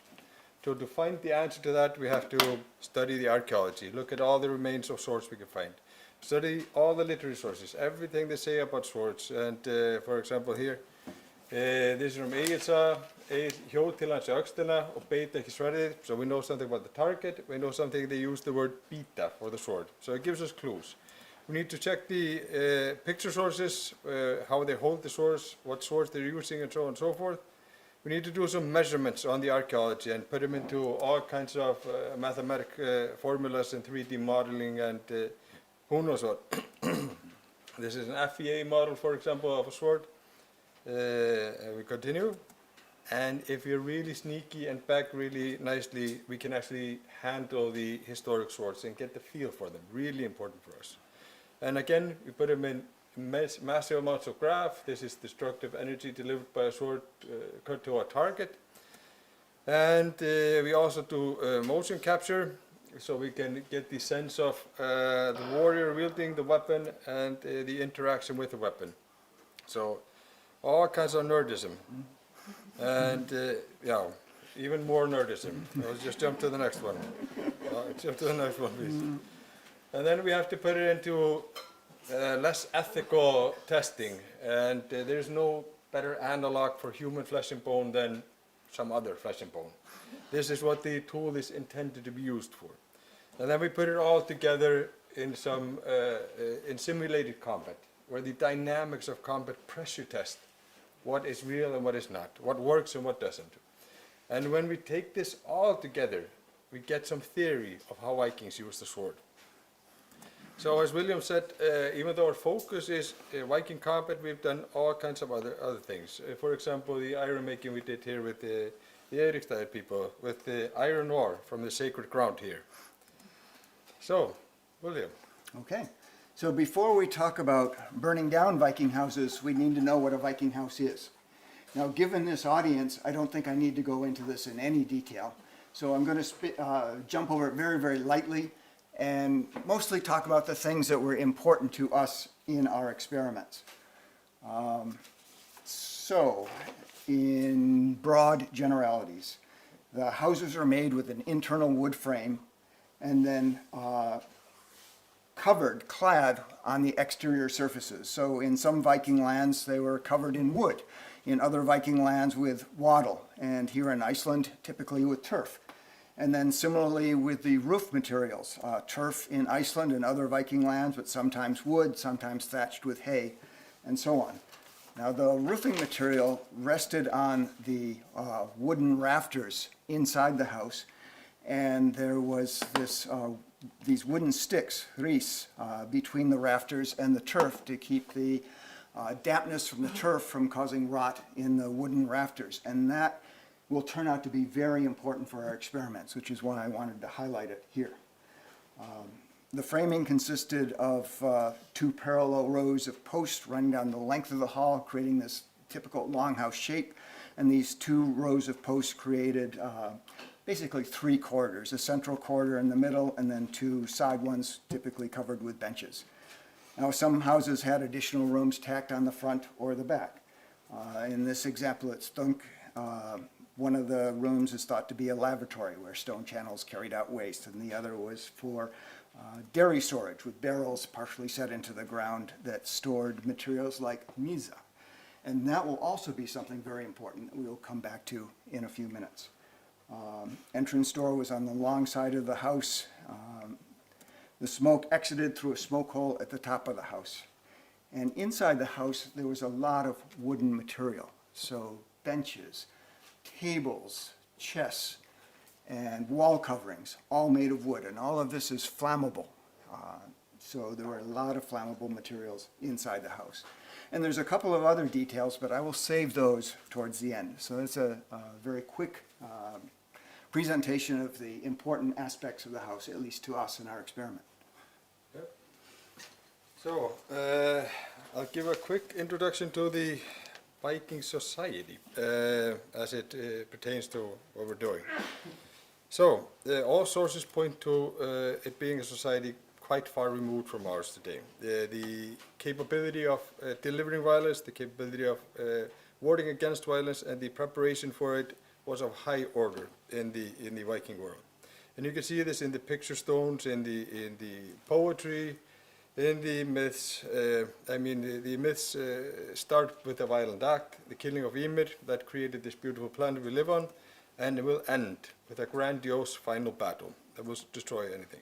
Even the legal codes have massive amounts of data on legality of killing, legality of vengeance, and so on and so forth. And Grágás has a section there that says if you cannot wield the weapon or you cannot kill, you cannot partake in some parts of the law. We see this as well with the rune stones, the memorial stones. There's massive amounts of memorial stones that have connection to violence, such as this one here about Olaf, who was killed in Estonia. And we see it even today with common Icelandic names, both of the ancient times and today. And there are massive, many more of these. Hjördís, Hjörleifur, Ásgeir, so on and so forth. So, we can also see this in archaeology. If we focus on the weapon that can only be a weapon, so not the axe, that could be a wood axe, or the spear, that could be a hunting spear, but only the sword that has one purpose, that is to be used against the human body. there is massive amounts of swords found compared to other mundane items such as horse bits, brooches, whetstones, combs, and so on and so forth. So again, they kept their bellies fat with farming, but preparation for violence was of the highest order. And I'm not going to go further into this, just buy our book if you haven't, and if you have already, buy another one. So, with this background in mind, I'd like to talk about the battle tactic of burning down a house. So Viking Age houses were very defensive. If I brought 1,000 men to attack the person inside, it would still be difficult because of the choke point of the door. Only one or one and a half could attack at the same time. Inside it's not so bright, there are things on the floor, obstacles, there are hiding places, so on and so forth. So attacking a man inside his house would be dangerous because I could kill a non-combatant. I could kill a woman or a child and I would become a nýðingur, the worst of the worst, and still in Icelandic language we use it, nýðingur, for the worst of the worst. So what they did instead of attacking a man in the house, they attacked the house itself. So this is from Grettir Saga, where Þorbjörn Öngull attacks Grettir and Illugi, his brother. They start by attacking him in the hut at Drangey. That fails, so they just attack the house, tear it up, and there they could reach Illugi and Grettir. But the more used attack was just to burn it, use fire.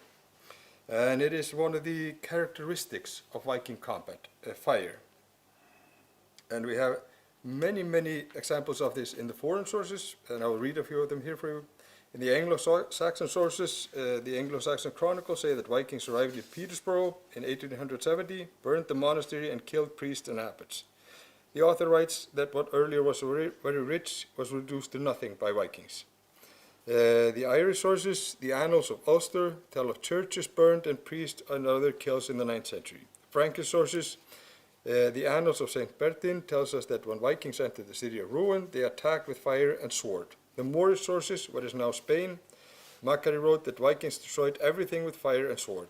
The Eastern lands, the Russian Chronicles say that when the Vikings who attacked Byzantium burned the churches, beheaded their captives, and in the Viking homelands, this tactic was also very well known. Now we have many burnings in the literary sources. Probably the most famous is at Bergþórshvol in Njála, and a little bit later in Flugumýri, just a few steps away from here. So how did they do it? The attackers set the fire to the house to burn it down with the occupants inside it, but they did it in a special way. They wanted to limit casualty, mostly to the attackers, but also to the people on the inside. Now in most Nordic lands, the houses were made from wood, so it's easily ignited. But in some lands, like in Iceland, it is covered in turf. And turf is a vegetable matter and mineral material, and it does not easily ignite. So the only exterior access to the wooden frame on the inside is the door. So kindling was piled up against the door and ignited. And the fire burned through the house and ignited the frame above the door. And once it ignited the frame, the fire traveled along the wooden framing elements to the inside. And it spread from there, creating sort of the chaos of death inside. So, even after the fire was set, everything took place at the door. Negotiation took place at the door where non-combatants were allowed to leave. People not involved in the fight. It was the action of a nýðingur not to let people escape.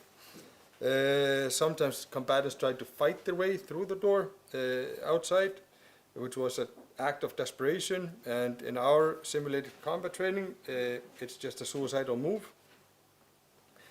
So it is here that we sort of need to drop our 21st century eyeglasses and look at it through the eyes of the Viking. This was not a dishonorable thing to do. This was not against the code of conduct of a drengur, the highest ideal for a Viking man or woman. Those who were attacked inside could run out and fight. The burning was announced beforehand. It was not a slight, dirty move or a secret murder. It all fits with being a drengur. as long as you allowed the people inside to escape. So William will take over the scientist in him, Dr. William, and I really hope you come closer because there will be a lot of videos and footage. I would repeat that. We will be showing you a lot of video from inside the house as it burns, and you may want to get closer so you can see some of the detail.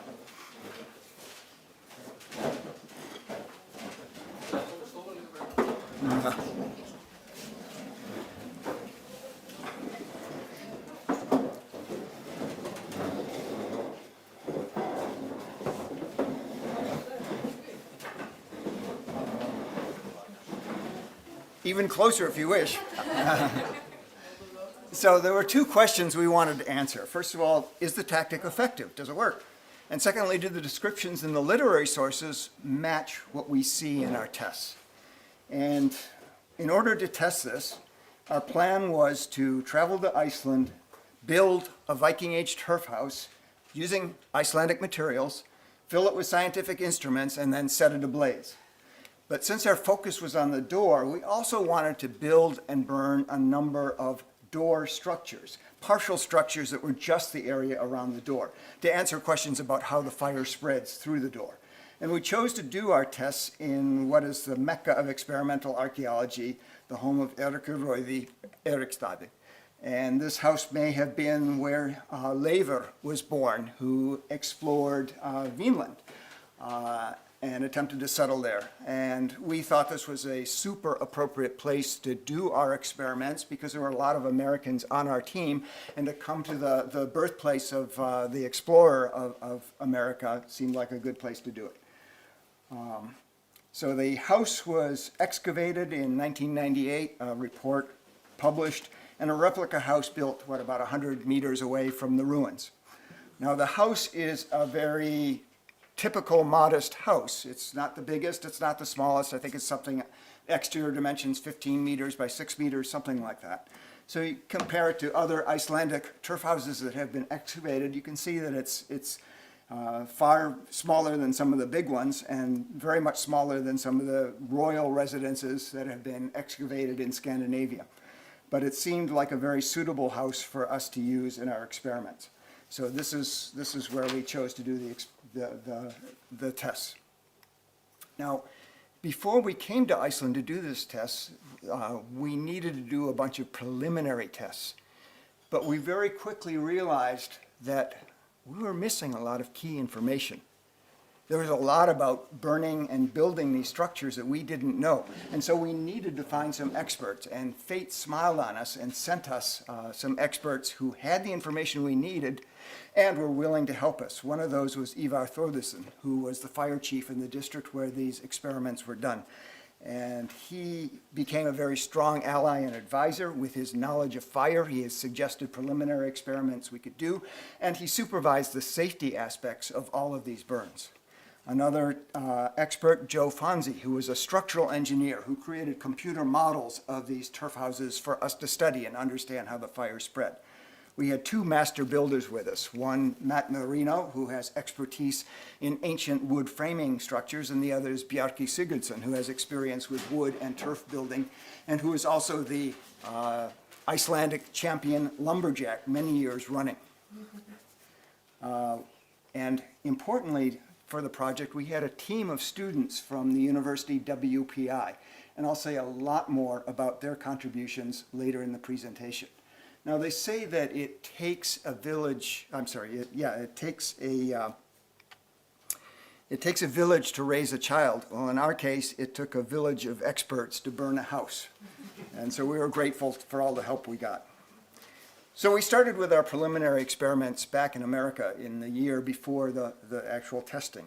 So for our first door, we wanted to simply see how well a pile of kindling placed in front of a door would set the door on fire and burn through the door, because some of us did not believe that doors of this thickness would actually burn through from a pile of kindling outside. But we had a problem. How thick were doors in the Viking Age? And we did not know, and we did not have any good information. Well, we found two doors that were shortly after the Viking Age, one in Sweden, one here in Iceland. So we went and measured this door to find the thickness, because it did not seem to be in any of the records for the museum. and it varied quite a bit over the thickness of the door. So we looked at other sources that might help us. So we looked at descriptions of like knocking on a door or breaking through a door to see if that could tell us something. And we looked at other artifacts from the Viking Age that are made of wooden planks. And so we ended up for our test to make the doors 30 millimeters thick. For most of the doors, some of them were 25 millimeters. So we built a door frame, we piled a whole bunch of sticks in front of it. The only accelerant we used was pine pitch to speed up the fire, which we gathered on the site. And so we set the door on fire. So in this view here, this is the front of the door, this is the back of the door, and this time here is the time since first starting the fire. And we could see that pretty quickly, after not too many minutes, fire was very clearly burning its way through the door.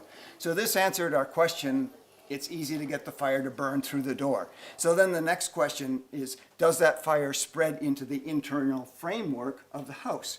So we built another structure. So again, a door and a door frame, but behind the door we had something that simulated the framework over the passageway through the turf.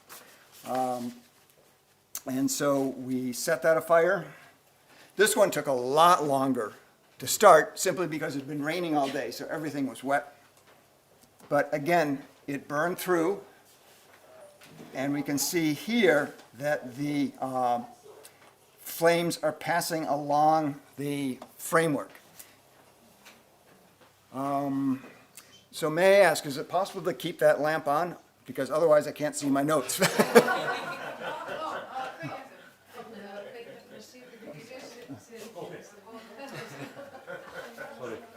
Yeah, it's all good.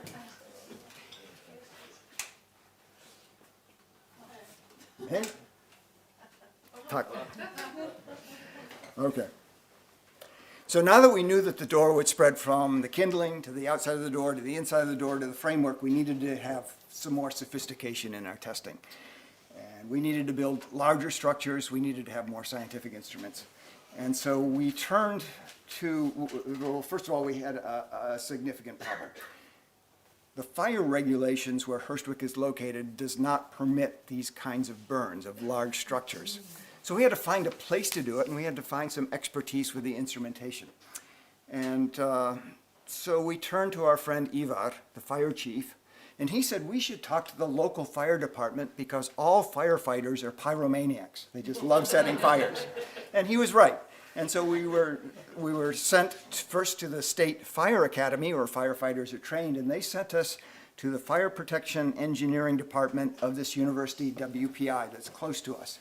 And this laboratory is quite unique. They have a huge indoor facility where large fires can be set. And we had a team of 7 students, graduate students led by John Zimek, who helped us with this project. The students designed some unique instrumentation that allowed us to capture information about the temperature in the structure, the fire spread through the structure, how long someone could survive standing behind the door in this structure.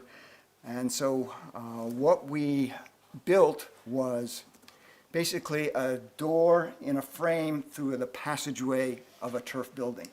So the door frame, and the passageway was built out of wood using basically traditional designs. We put the wreaths on the roof. We covered it with our best approximation to Icelandic turf, which is New England sod. Now the root structure is different, it's nowhere near as dense, but it's the best we could do. And for the parts of the house that would not be involved in the fire, we replaced with gypsum board, non-flammable gypsum board. So the turf parts were represented by the gypsum board. We piled up the kindling and started the fire. So this is the front of the house, front of the door, and this is the passageway through it. And very quickly, the fire burned through. And so here, 3 minutes in, we're looking up at the roof through the passageway, the rafters through the passageway, and you can see the fire is blowing through it, just running its way down the wreaths into the house. And in not too many minutes, flames are just shooting out the back of that passageway into what would be the living space of the house, into the andiri. And this fire was amazingly intense, so much more intense than the students were anticipating from the previous burns, that our instrumentation actually melted from the fire. So the experiment ended prematurely. But the one piece of information we got that was critical to us, again, looking up at the roof as the fire spread along the Ries, you can see that it's above the rafters but below the turf. And this is how the fire spreads from the door into the internal framework of the house. So this gave us a lot of confirmation that we had instrumentation, that we were able to collect data, and gave us a sense for how the fire was moving. So we were really pleased with what the students did. And so we invited them to join us in our experiments here in Iceland. And it turns out they had already anticipated that. They had built all their instrumentation so it would fit in checked luggage so they could fly with us. But there were a few more experiments that we did that I'd like to mention. Ivar suggested that we do burns of scale models of houses so we could see the fire spread down the length of the house. These are very controversial because there are some things that don't scale with the size of the house, but we made these kinds of tests because many firefighters use these tests to understand how fires spread and how to suppress a fire. So we built actually several models of Eriksstaðir. We put kindling at the door, we set it afire, the flames moved to the inside of the house, very quickly spread down the length of the house and burned the structure. So we were able to learn some things from these experiments. Now our final experiments were done at a fire festival at the Viking House at Eriksstaðir, done in collaboration with Eriksstaðir, and we're grateful to Bjarnheiður and Greiner for their help, who are sitting there in the middle table. The festival was open to the public. We wanted people to see this, and we wanted people to participate in this, so we invited them to help us build the house. And there were multiple aspects to this. There were studies to try to understand the battle tactic. There were also studies to try to understand the fire spread through the house. And we did some of this in collaboration with the National Museum of Iceland. And we actually organized a panel discussion at the museum on Viking research. Each of these people have contributed in some significant way to Viking research, so it made for a very interesting back and forth panel discussion. So at the festival, there were 3 broad categories of experiments we did. And because the door was the focus of the fire, we built a number of doors and frames with a passageway into a steel shipping container. And our goal was to do many nearly identical burns, just changing one thing at a time. And we needed to turn around each experiment quickly so we could do multiple tests in a single day. And so what we did, we built the door and the framework in the traditional manner with wood, covered it with Ries and turf, but the rest of the material was built with waterproof gypsum boards. So the turf was simulated with that, and the steel shipping container simulated the volume of the house. And so that allowed us to set the fire, see how the fire spread into the framework, and then put it out, extinguish the fire, tear the old burned material off, rebuild it, and have another fire in a very short period of time. So we could do multiple experiments. So what did we learn from all these experiments? Well, what we learned was on a gross level, nothing much mattered. So we could make a small pile of kindling or a big pile of kindling. We could have strong winds or weak winds, and it didn't matter. The fire in the kindling ignited the door, it moved through the door, and it ignited the framework, and it moved down the framework. And the only thing that really much varied was the timing of it all. And some of these fires started more quickly, some more slowly. But what it showed us was that the burners could reasonably expect to find everything they needed at the site. So this burning did not require premeditation. It did not require planning. The burners could arrive on the site and confidently expect to find the kindling they needed to start the fire. But all of this led up to the grand finale of our experiment. All of our work and our toil from the previous experiments, all the countless doors we built, the door frames, the rafters, the gable ends, laying out roll after roll of turf and burning it all and collecting data, all that led to our final experiment. And that is building a full-size portion of a house and setting it afire. Now, originally we had hoped to build a full house, a full replica of Eriksstaðir. And we pretty quickly realized that the time, the budget and the manpower would not permit us to do that. So what we built was just the andiri of the house. And we expected that since the focus was at the door, that would be okay. That would give us the information we needed about how the fire spread from the kindling outside into the house and down the framework.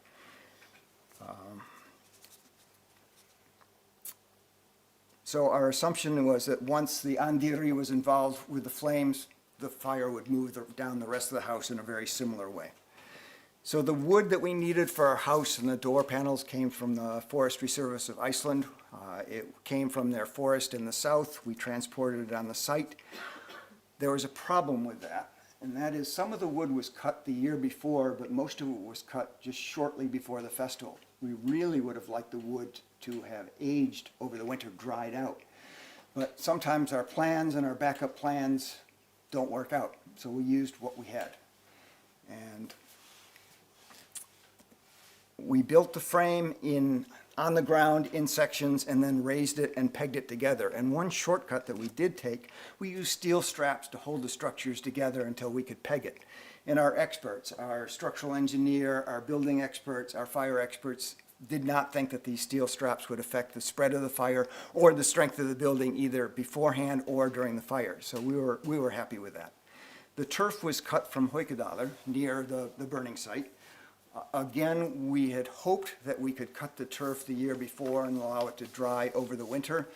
That turned out not to be possible. Again, plans and backup plans didn't work, so we cut it in the days before the festival. We stacked the turf walls. That allowed us to build the door, the rafters. We covered it with sticks and then with the turf. The sticks that we used for ris and for the kindling, again, we would have liked to use ones that were a little more aged. Most all of them were gathered from the district in the days before the event. So all of these things, the green wood for the framing, the green sticks, not dry, and the turf that was fresh, all of these would probably make the fire slower than would have been typical in a Viking Age house. Now, in addition to all of this, we had all the instrumentation from the WPI students. They brought their equipment with them so that we could measure temperature in many, many, many places, not only in the living space of the house, but also in the building materials itself, so we could see how the fire spread down the length of the house. We had equipment that measured the gas concentration in the house. When did the oxygen get too low for people to stay conscious? When did the poisonous gases build up to the point where they would die? And we also had heat flux sensors. These are devices in front of the house that look at the fire and determine moment by moment how much energy the fire is putting out. And we had a mass balance, a device that actually weighs the material as it burns to see how the mass decreases. Sadly, this device failed pretty early on because it could not take the heat. And very interestingly, we had cameras, many cameras built inside the house that could withstand the temperatures of the fire. Now, we started the fire with flint and fire steel, similar to the way it would have been done in the Viking Age. And this particular fire steel, it was interesting because it was made with the iron that we made on this site in our Iron Festival a few years earlier. The fire steel was modeled on an example from the Viking Age in the collection of the National Museum. And the fire steel struck with the flint would create sparks which we could collect and then transfer to the kindling. Now, what I'd like to do is show you our experimental results in a way that I don't think has ever been seen before. Attacking with fire is a defining characteristic of the Viking Age. And there's vivid descriptions of it in Njala and in the Flugumýri fire, just a short distance from here in Íslendinga Saga. But now we no longer have to imagine what this scene was like. Through this video, we can see for ourselves what it's like to be on the wrong side of a Viking attack on a house. The terror of this kind of attack, the horror that it must have induced in the people inside. So hold on to your seat. You're going to see something quite unique. Before we start, though, I'm going to show you the views of the video camera because I'm going to show it as a split screen. We had two cameras in front of the house, one directly in front of the door, one off to the side. And we'll rotate this model and take off the roof to show you the two cameras on the inside that I'll be showing. One looked at the back side of the door and the gable over the door, and the other looked straight up into the passageway and the framing of the andiri itself. So the views look something like this. This image here is directly in front of the door. This is off to the side. This is the interior camera looking at the back of the door and the gable above the door. And this is looking at the passageway through the turf and the rafters above the andiri. So we ignited the kindling. This timer down here shows the time since the spark was actually applied to the kindling. And here, after 2 minutes, you can see that the flames are already licking up the front of the door, and smoke is coming in to the inside of the house. At 4 minutes, the door is fully involved, and flames are shooting along the roof into the andiri, and smoke is filling the house.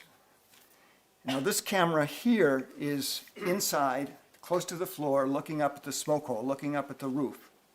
And you can see how the smoke is filling this space. And the smoke is descending almost like a curtain.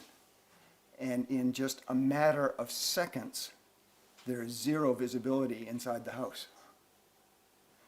And we can measure that and plot it as a graph. 0% represents clear visibility, 100% means no visibility, and you can see by 4.5 minutes after the time the fire was ignited, there is no visibility.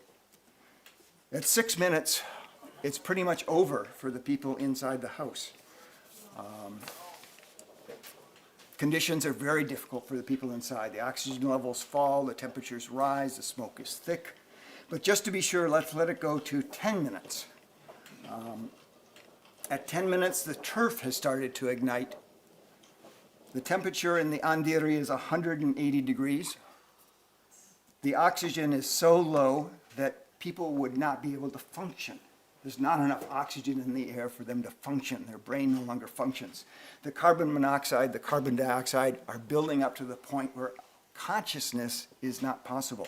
It's possible to put all of these elements together in a number called the fractional effective dose. It's the cumulative dose of all these gases.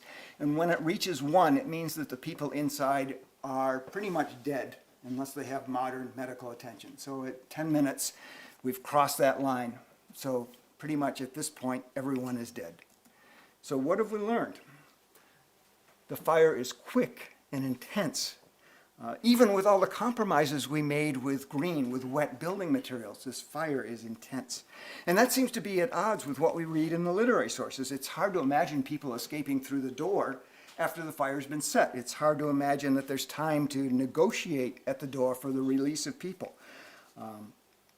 So what this tells us is if there's going to be any action taken after the fire, it's got to happen in the first couple minutes after the fire was set. Now, one thing that we were expecting to see and did not see, we expected that the house would collapse. And we let the house burn for 30 minutes and did not see the collapse. So we did an unplanned experiment where we supercharged the fire by putting a huge amount of kindling in the door, hoping that that would cause the house to collapse. Well, it did not cause a collapse, but it caused something completely unexpected. This is looking up again at the smoke hole and the roof over the smoke hole, and what we got is a flashover, where basically everything that can possibly burn ignites at the same time in this maelstrom of fire and flames.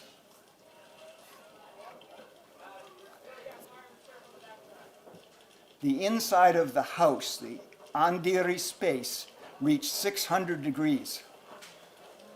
And interestingly, the outside wall of the turf was 18 degrees, just a couple over ambient. Shows you how good an insulator the turf is. The house did not collapse, so we tried again, we supercharged it again, and finally we gave up.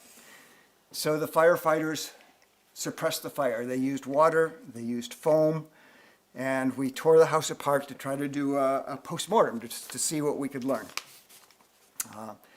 Interestingly, the next day when we came to tear the turf apart, it reignited. So even with water, with foam, and sitting out overnight, there were still flames smoldering inside that turf that burst out when we took it apart. Now, we're very interested to see why the house didn't collapse, and it's easy to understand why if we cut open one of these supports. You can see it's only the outer few millimeters that are charred, and everything else is still solid, so it did have strength. So that explains why it did not collapse. So presumably, if we let the house burn for quite a bit longer, we might have seen that collapse. So all of our measurements, all of our video, all of our tests show that this was a fast, fiery furnace of doom for everyone inside. But it's not hopeless. Now, the people on the inside do have some defensive options, and we tested one of them, so I'd like to share that with you. You know, there's evidence that Viking Age houses had defensive features. The literary sources talk about secret doors that can't be seen from the outside through which people could escape. And the literary sources talk about secret escape tunnels, which have been found in archaeology. They were secretly constructed and their presence hidden from all but the master of the house. So this tunnel that I'm showing here was accidentally discovered in the 20th century, even though this farm has been occupied for many, many centuries. And this tunnel here has not been investigated yet. It may be an escape tunnel. It makes a lot of sense that it might be. But the other defense that might be used is trying to suppress the fire from behind the door, using whatever liquids they might have had in the house. So the literary sources talk about water or urine or miza. Miza was stored in large quantities in some of these houses. So we wanted to test it. So we tried to extinguish the fire from inside the house using miza and goatskin, as the literary sources suggest. So we built up the kindling on the outside. We soaked the goatskin in miza. Miza was supplied by MS Dairies. And we tried it. And so this split screen shows the outside, and on the inside, applying miza to the back of the door.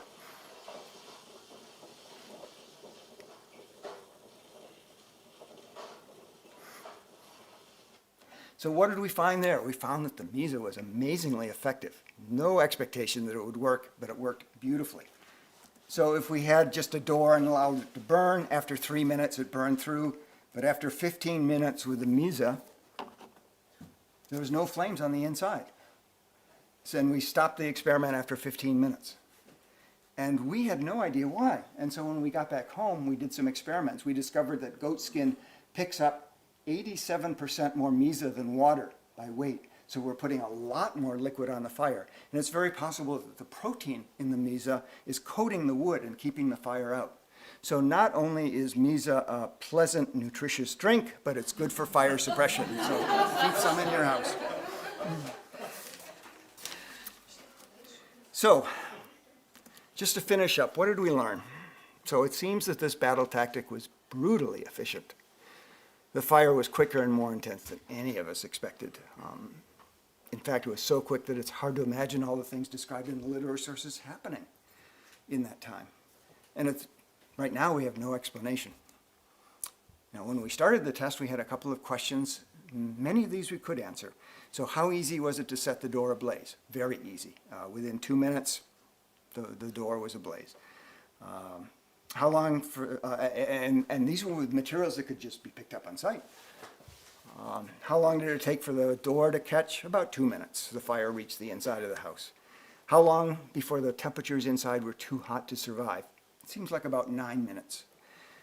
When did the oxygen get too low to stay conscious? And it seemed like things were looking very bad for the people on the Andiri at 6 minutes. When did the poisonous gases build to the point where people were dying? That seemed to be at about 10 minutes. When did the smoke get blindingly thick so you couldn't see anything, even at floor level? That's about 4.5 minutes. When was life no longer tenable for the people inside? When was it not possible to survive? And that seems to be somewhere around the 8-minute mark. Now, this experiment also taught us a lot of things about safety in turf structures. And the students from the WPI Fire Protection Engineering Department did an analysis of this, and they had some very specific recommendations for fire safety in turf structures. And I'll be happy to discuss them after the presentation if you would like. But to sum up, by looking at a minute detail of Viking life, attacking a house by burning it. We can learn a lot about Viking society in general, about their combat. What we see is they weren't just brutes. There was planning, there was thinking about what they did. They chose a method that was efficient, it was reliable, it delivered repeatable results virtually every time. And it provided safety for the attackers by limiting casualties. And on the other side of the door, preparations were made to defend against the fire. In extreme cases, having an escape tunnel. And in other cases, simply having misa and animal skins available to help suppress the fire. And in many popular sources, we find that this defining characteristic of Vikings, attacking with fire, is not depicted. So in Viking movies, Viking TV shows, video games, you rarely see a structure being burned down by Vikings, even though we have all these myriad of sources talking about this being a very typical battle tactic. And leaving out this aspect of their combat gives us a skewed image of who these people were. And it seems that fire is not the only thing that is often omitted from these popular sources. The king of Viking weapons seems to have been the stone, and we rarely see stone throwing in these popular depictions. And our research shows us something else that we think is important. Icelandic settlers understood that they and their families could go up in flames in a matter of minutes. So they took precautions against that. And today, 1,000 years later, we have important relics in the form of turf houses that help us, that are displayed so that we can see Iceland's history, Iceland's heritage. And we need to keep these houses safe. We need to keep the guests visiting these houses safe. So we need to put the same kind of safety into, same kind of effort into preserving the safety of these people and these structures as the Viking settlers did 1,000 years ago. So if we don't, there's the possibility that in a matter of just a few minutes, these historical structures will disappear and there'll be nothing left for future generations to study. So we encourage any effort to get the next generation involved in studying this realm that we are so fascinated by. For one thing, teach them to keep misa in the refrigerator, to put out fires. Show them these videos when they read Njala. And importantly, help them get involved with the preservation of this heritage. Thank you.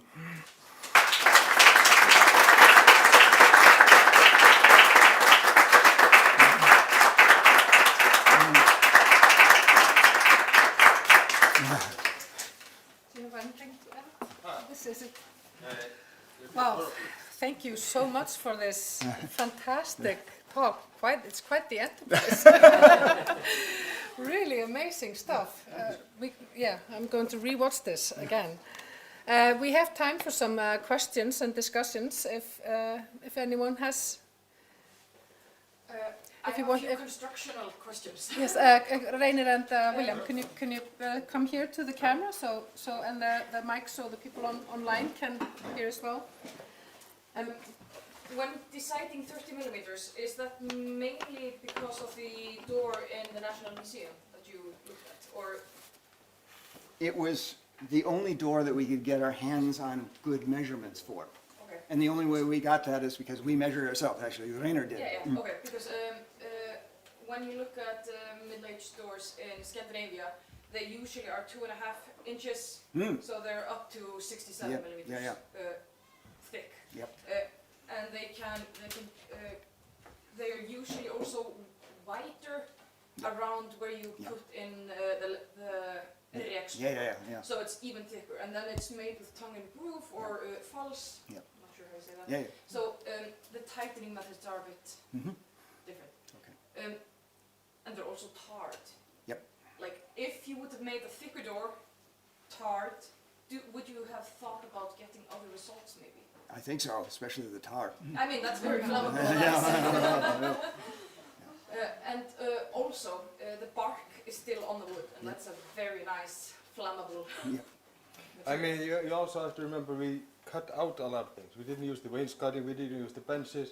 There's so many additional flammable things. Yeah, we didn't have the attackers throw VC or something on the door before they. Yeah. We wanted it as bare bone as humanly possible. Yeah, but like if you would have removed the bark like it would have been done in every building, would you have expected other results, or drier turf even, Yeah. as the turf is pretty newly cut. Yeah.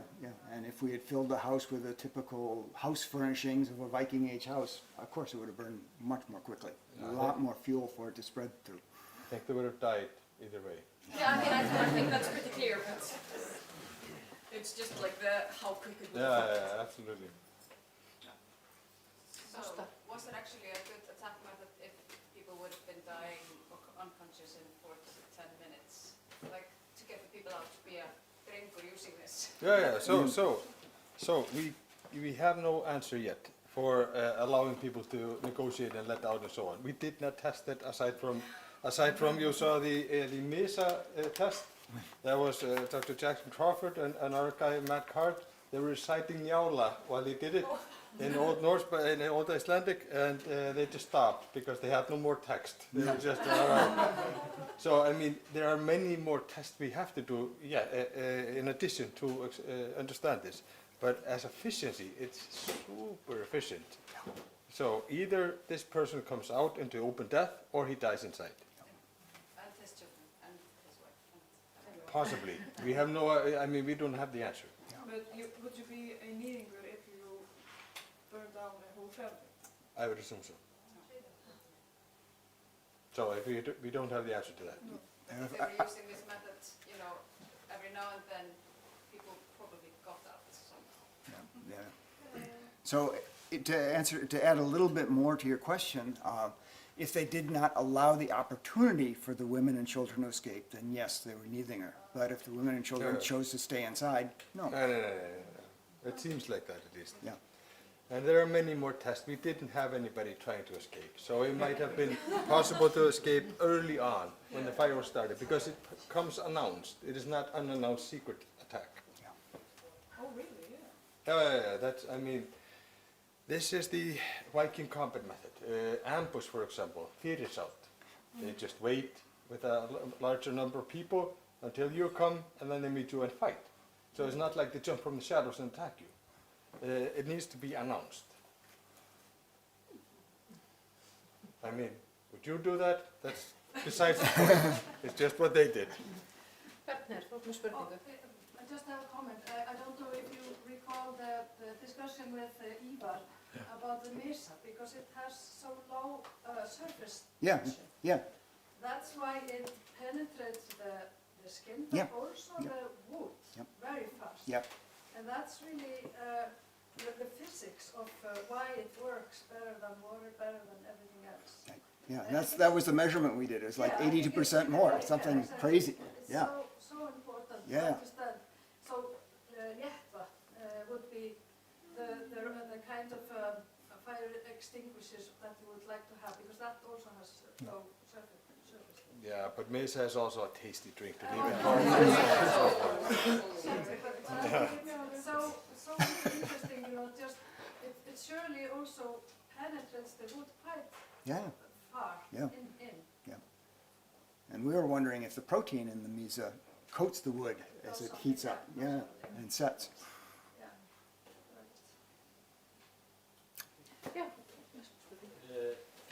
Thank you.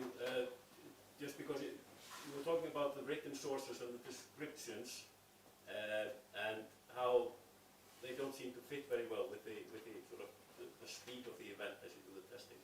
Now, I just wanted to mention, and I'm sure you take this into account, but there is a huge variation in these descriptions. Yes. One of them being from, well, you mentioned both Njála and Flugumýri, and there's a great difference there, because one is a definite piece of literature, and the other is you can reasonably expect it to be built upon eyewitness account. Yes. So I mean, you would probably have to sort of examine the Flugumýri one in much sort of more detail, I think. So any of the Icelandic sagas are the holy written word. There's nothing wrong ever in them. That's number one. Number two, we mentioned the most famous burns. There are multitude others. So what people think about when they think about these burnings is Flugumýri or Brynjólfs, the burning there. But they are both, a little bit exception to the rule. So we took all the burns and thought, what do all of them tell us together? We don't so much care about details and the most accurate description. We're looking for the sort of medium, the holistic viewpoint of it all. The common thread throughout all the burns that we read about in the sources. Aside from it being the holy word.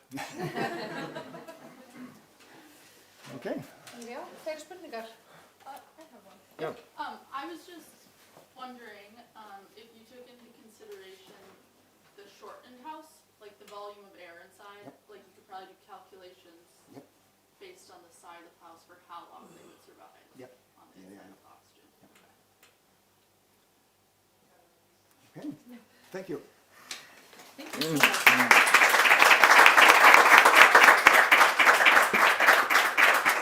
I can safely say that after this talk, we will have a meeting at the museum. That there will be no saving of artifacts. Everyone run in the Glimbær if there's in case of fire. Just a barrel of misa. Barrel, yes. Fill it up with all the barrels with misa. Yeah. Þá dagskráin tæmd að sinni og ég þakka öllu þeir sem tóku hér til máls, kærlega fyrir áhugaverð og skemmtileg erindi og bestu þakkir einnig til þeirra sem komu sérstaklega og þeim sem voru með í streymi fyrir áheyrnina. Thank you so much everyone for participating and coming here today. It's been a wonderful and I think we've learned quite a lot and many things to think about in the coming days. And thank you all for that, were with us today, and to those who were watching online. Thank you so much.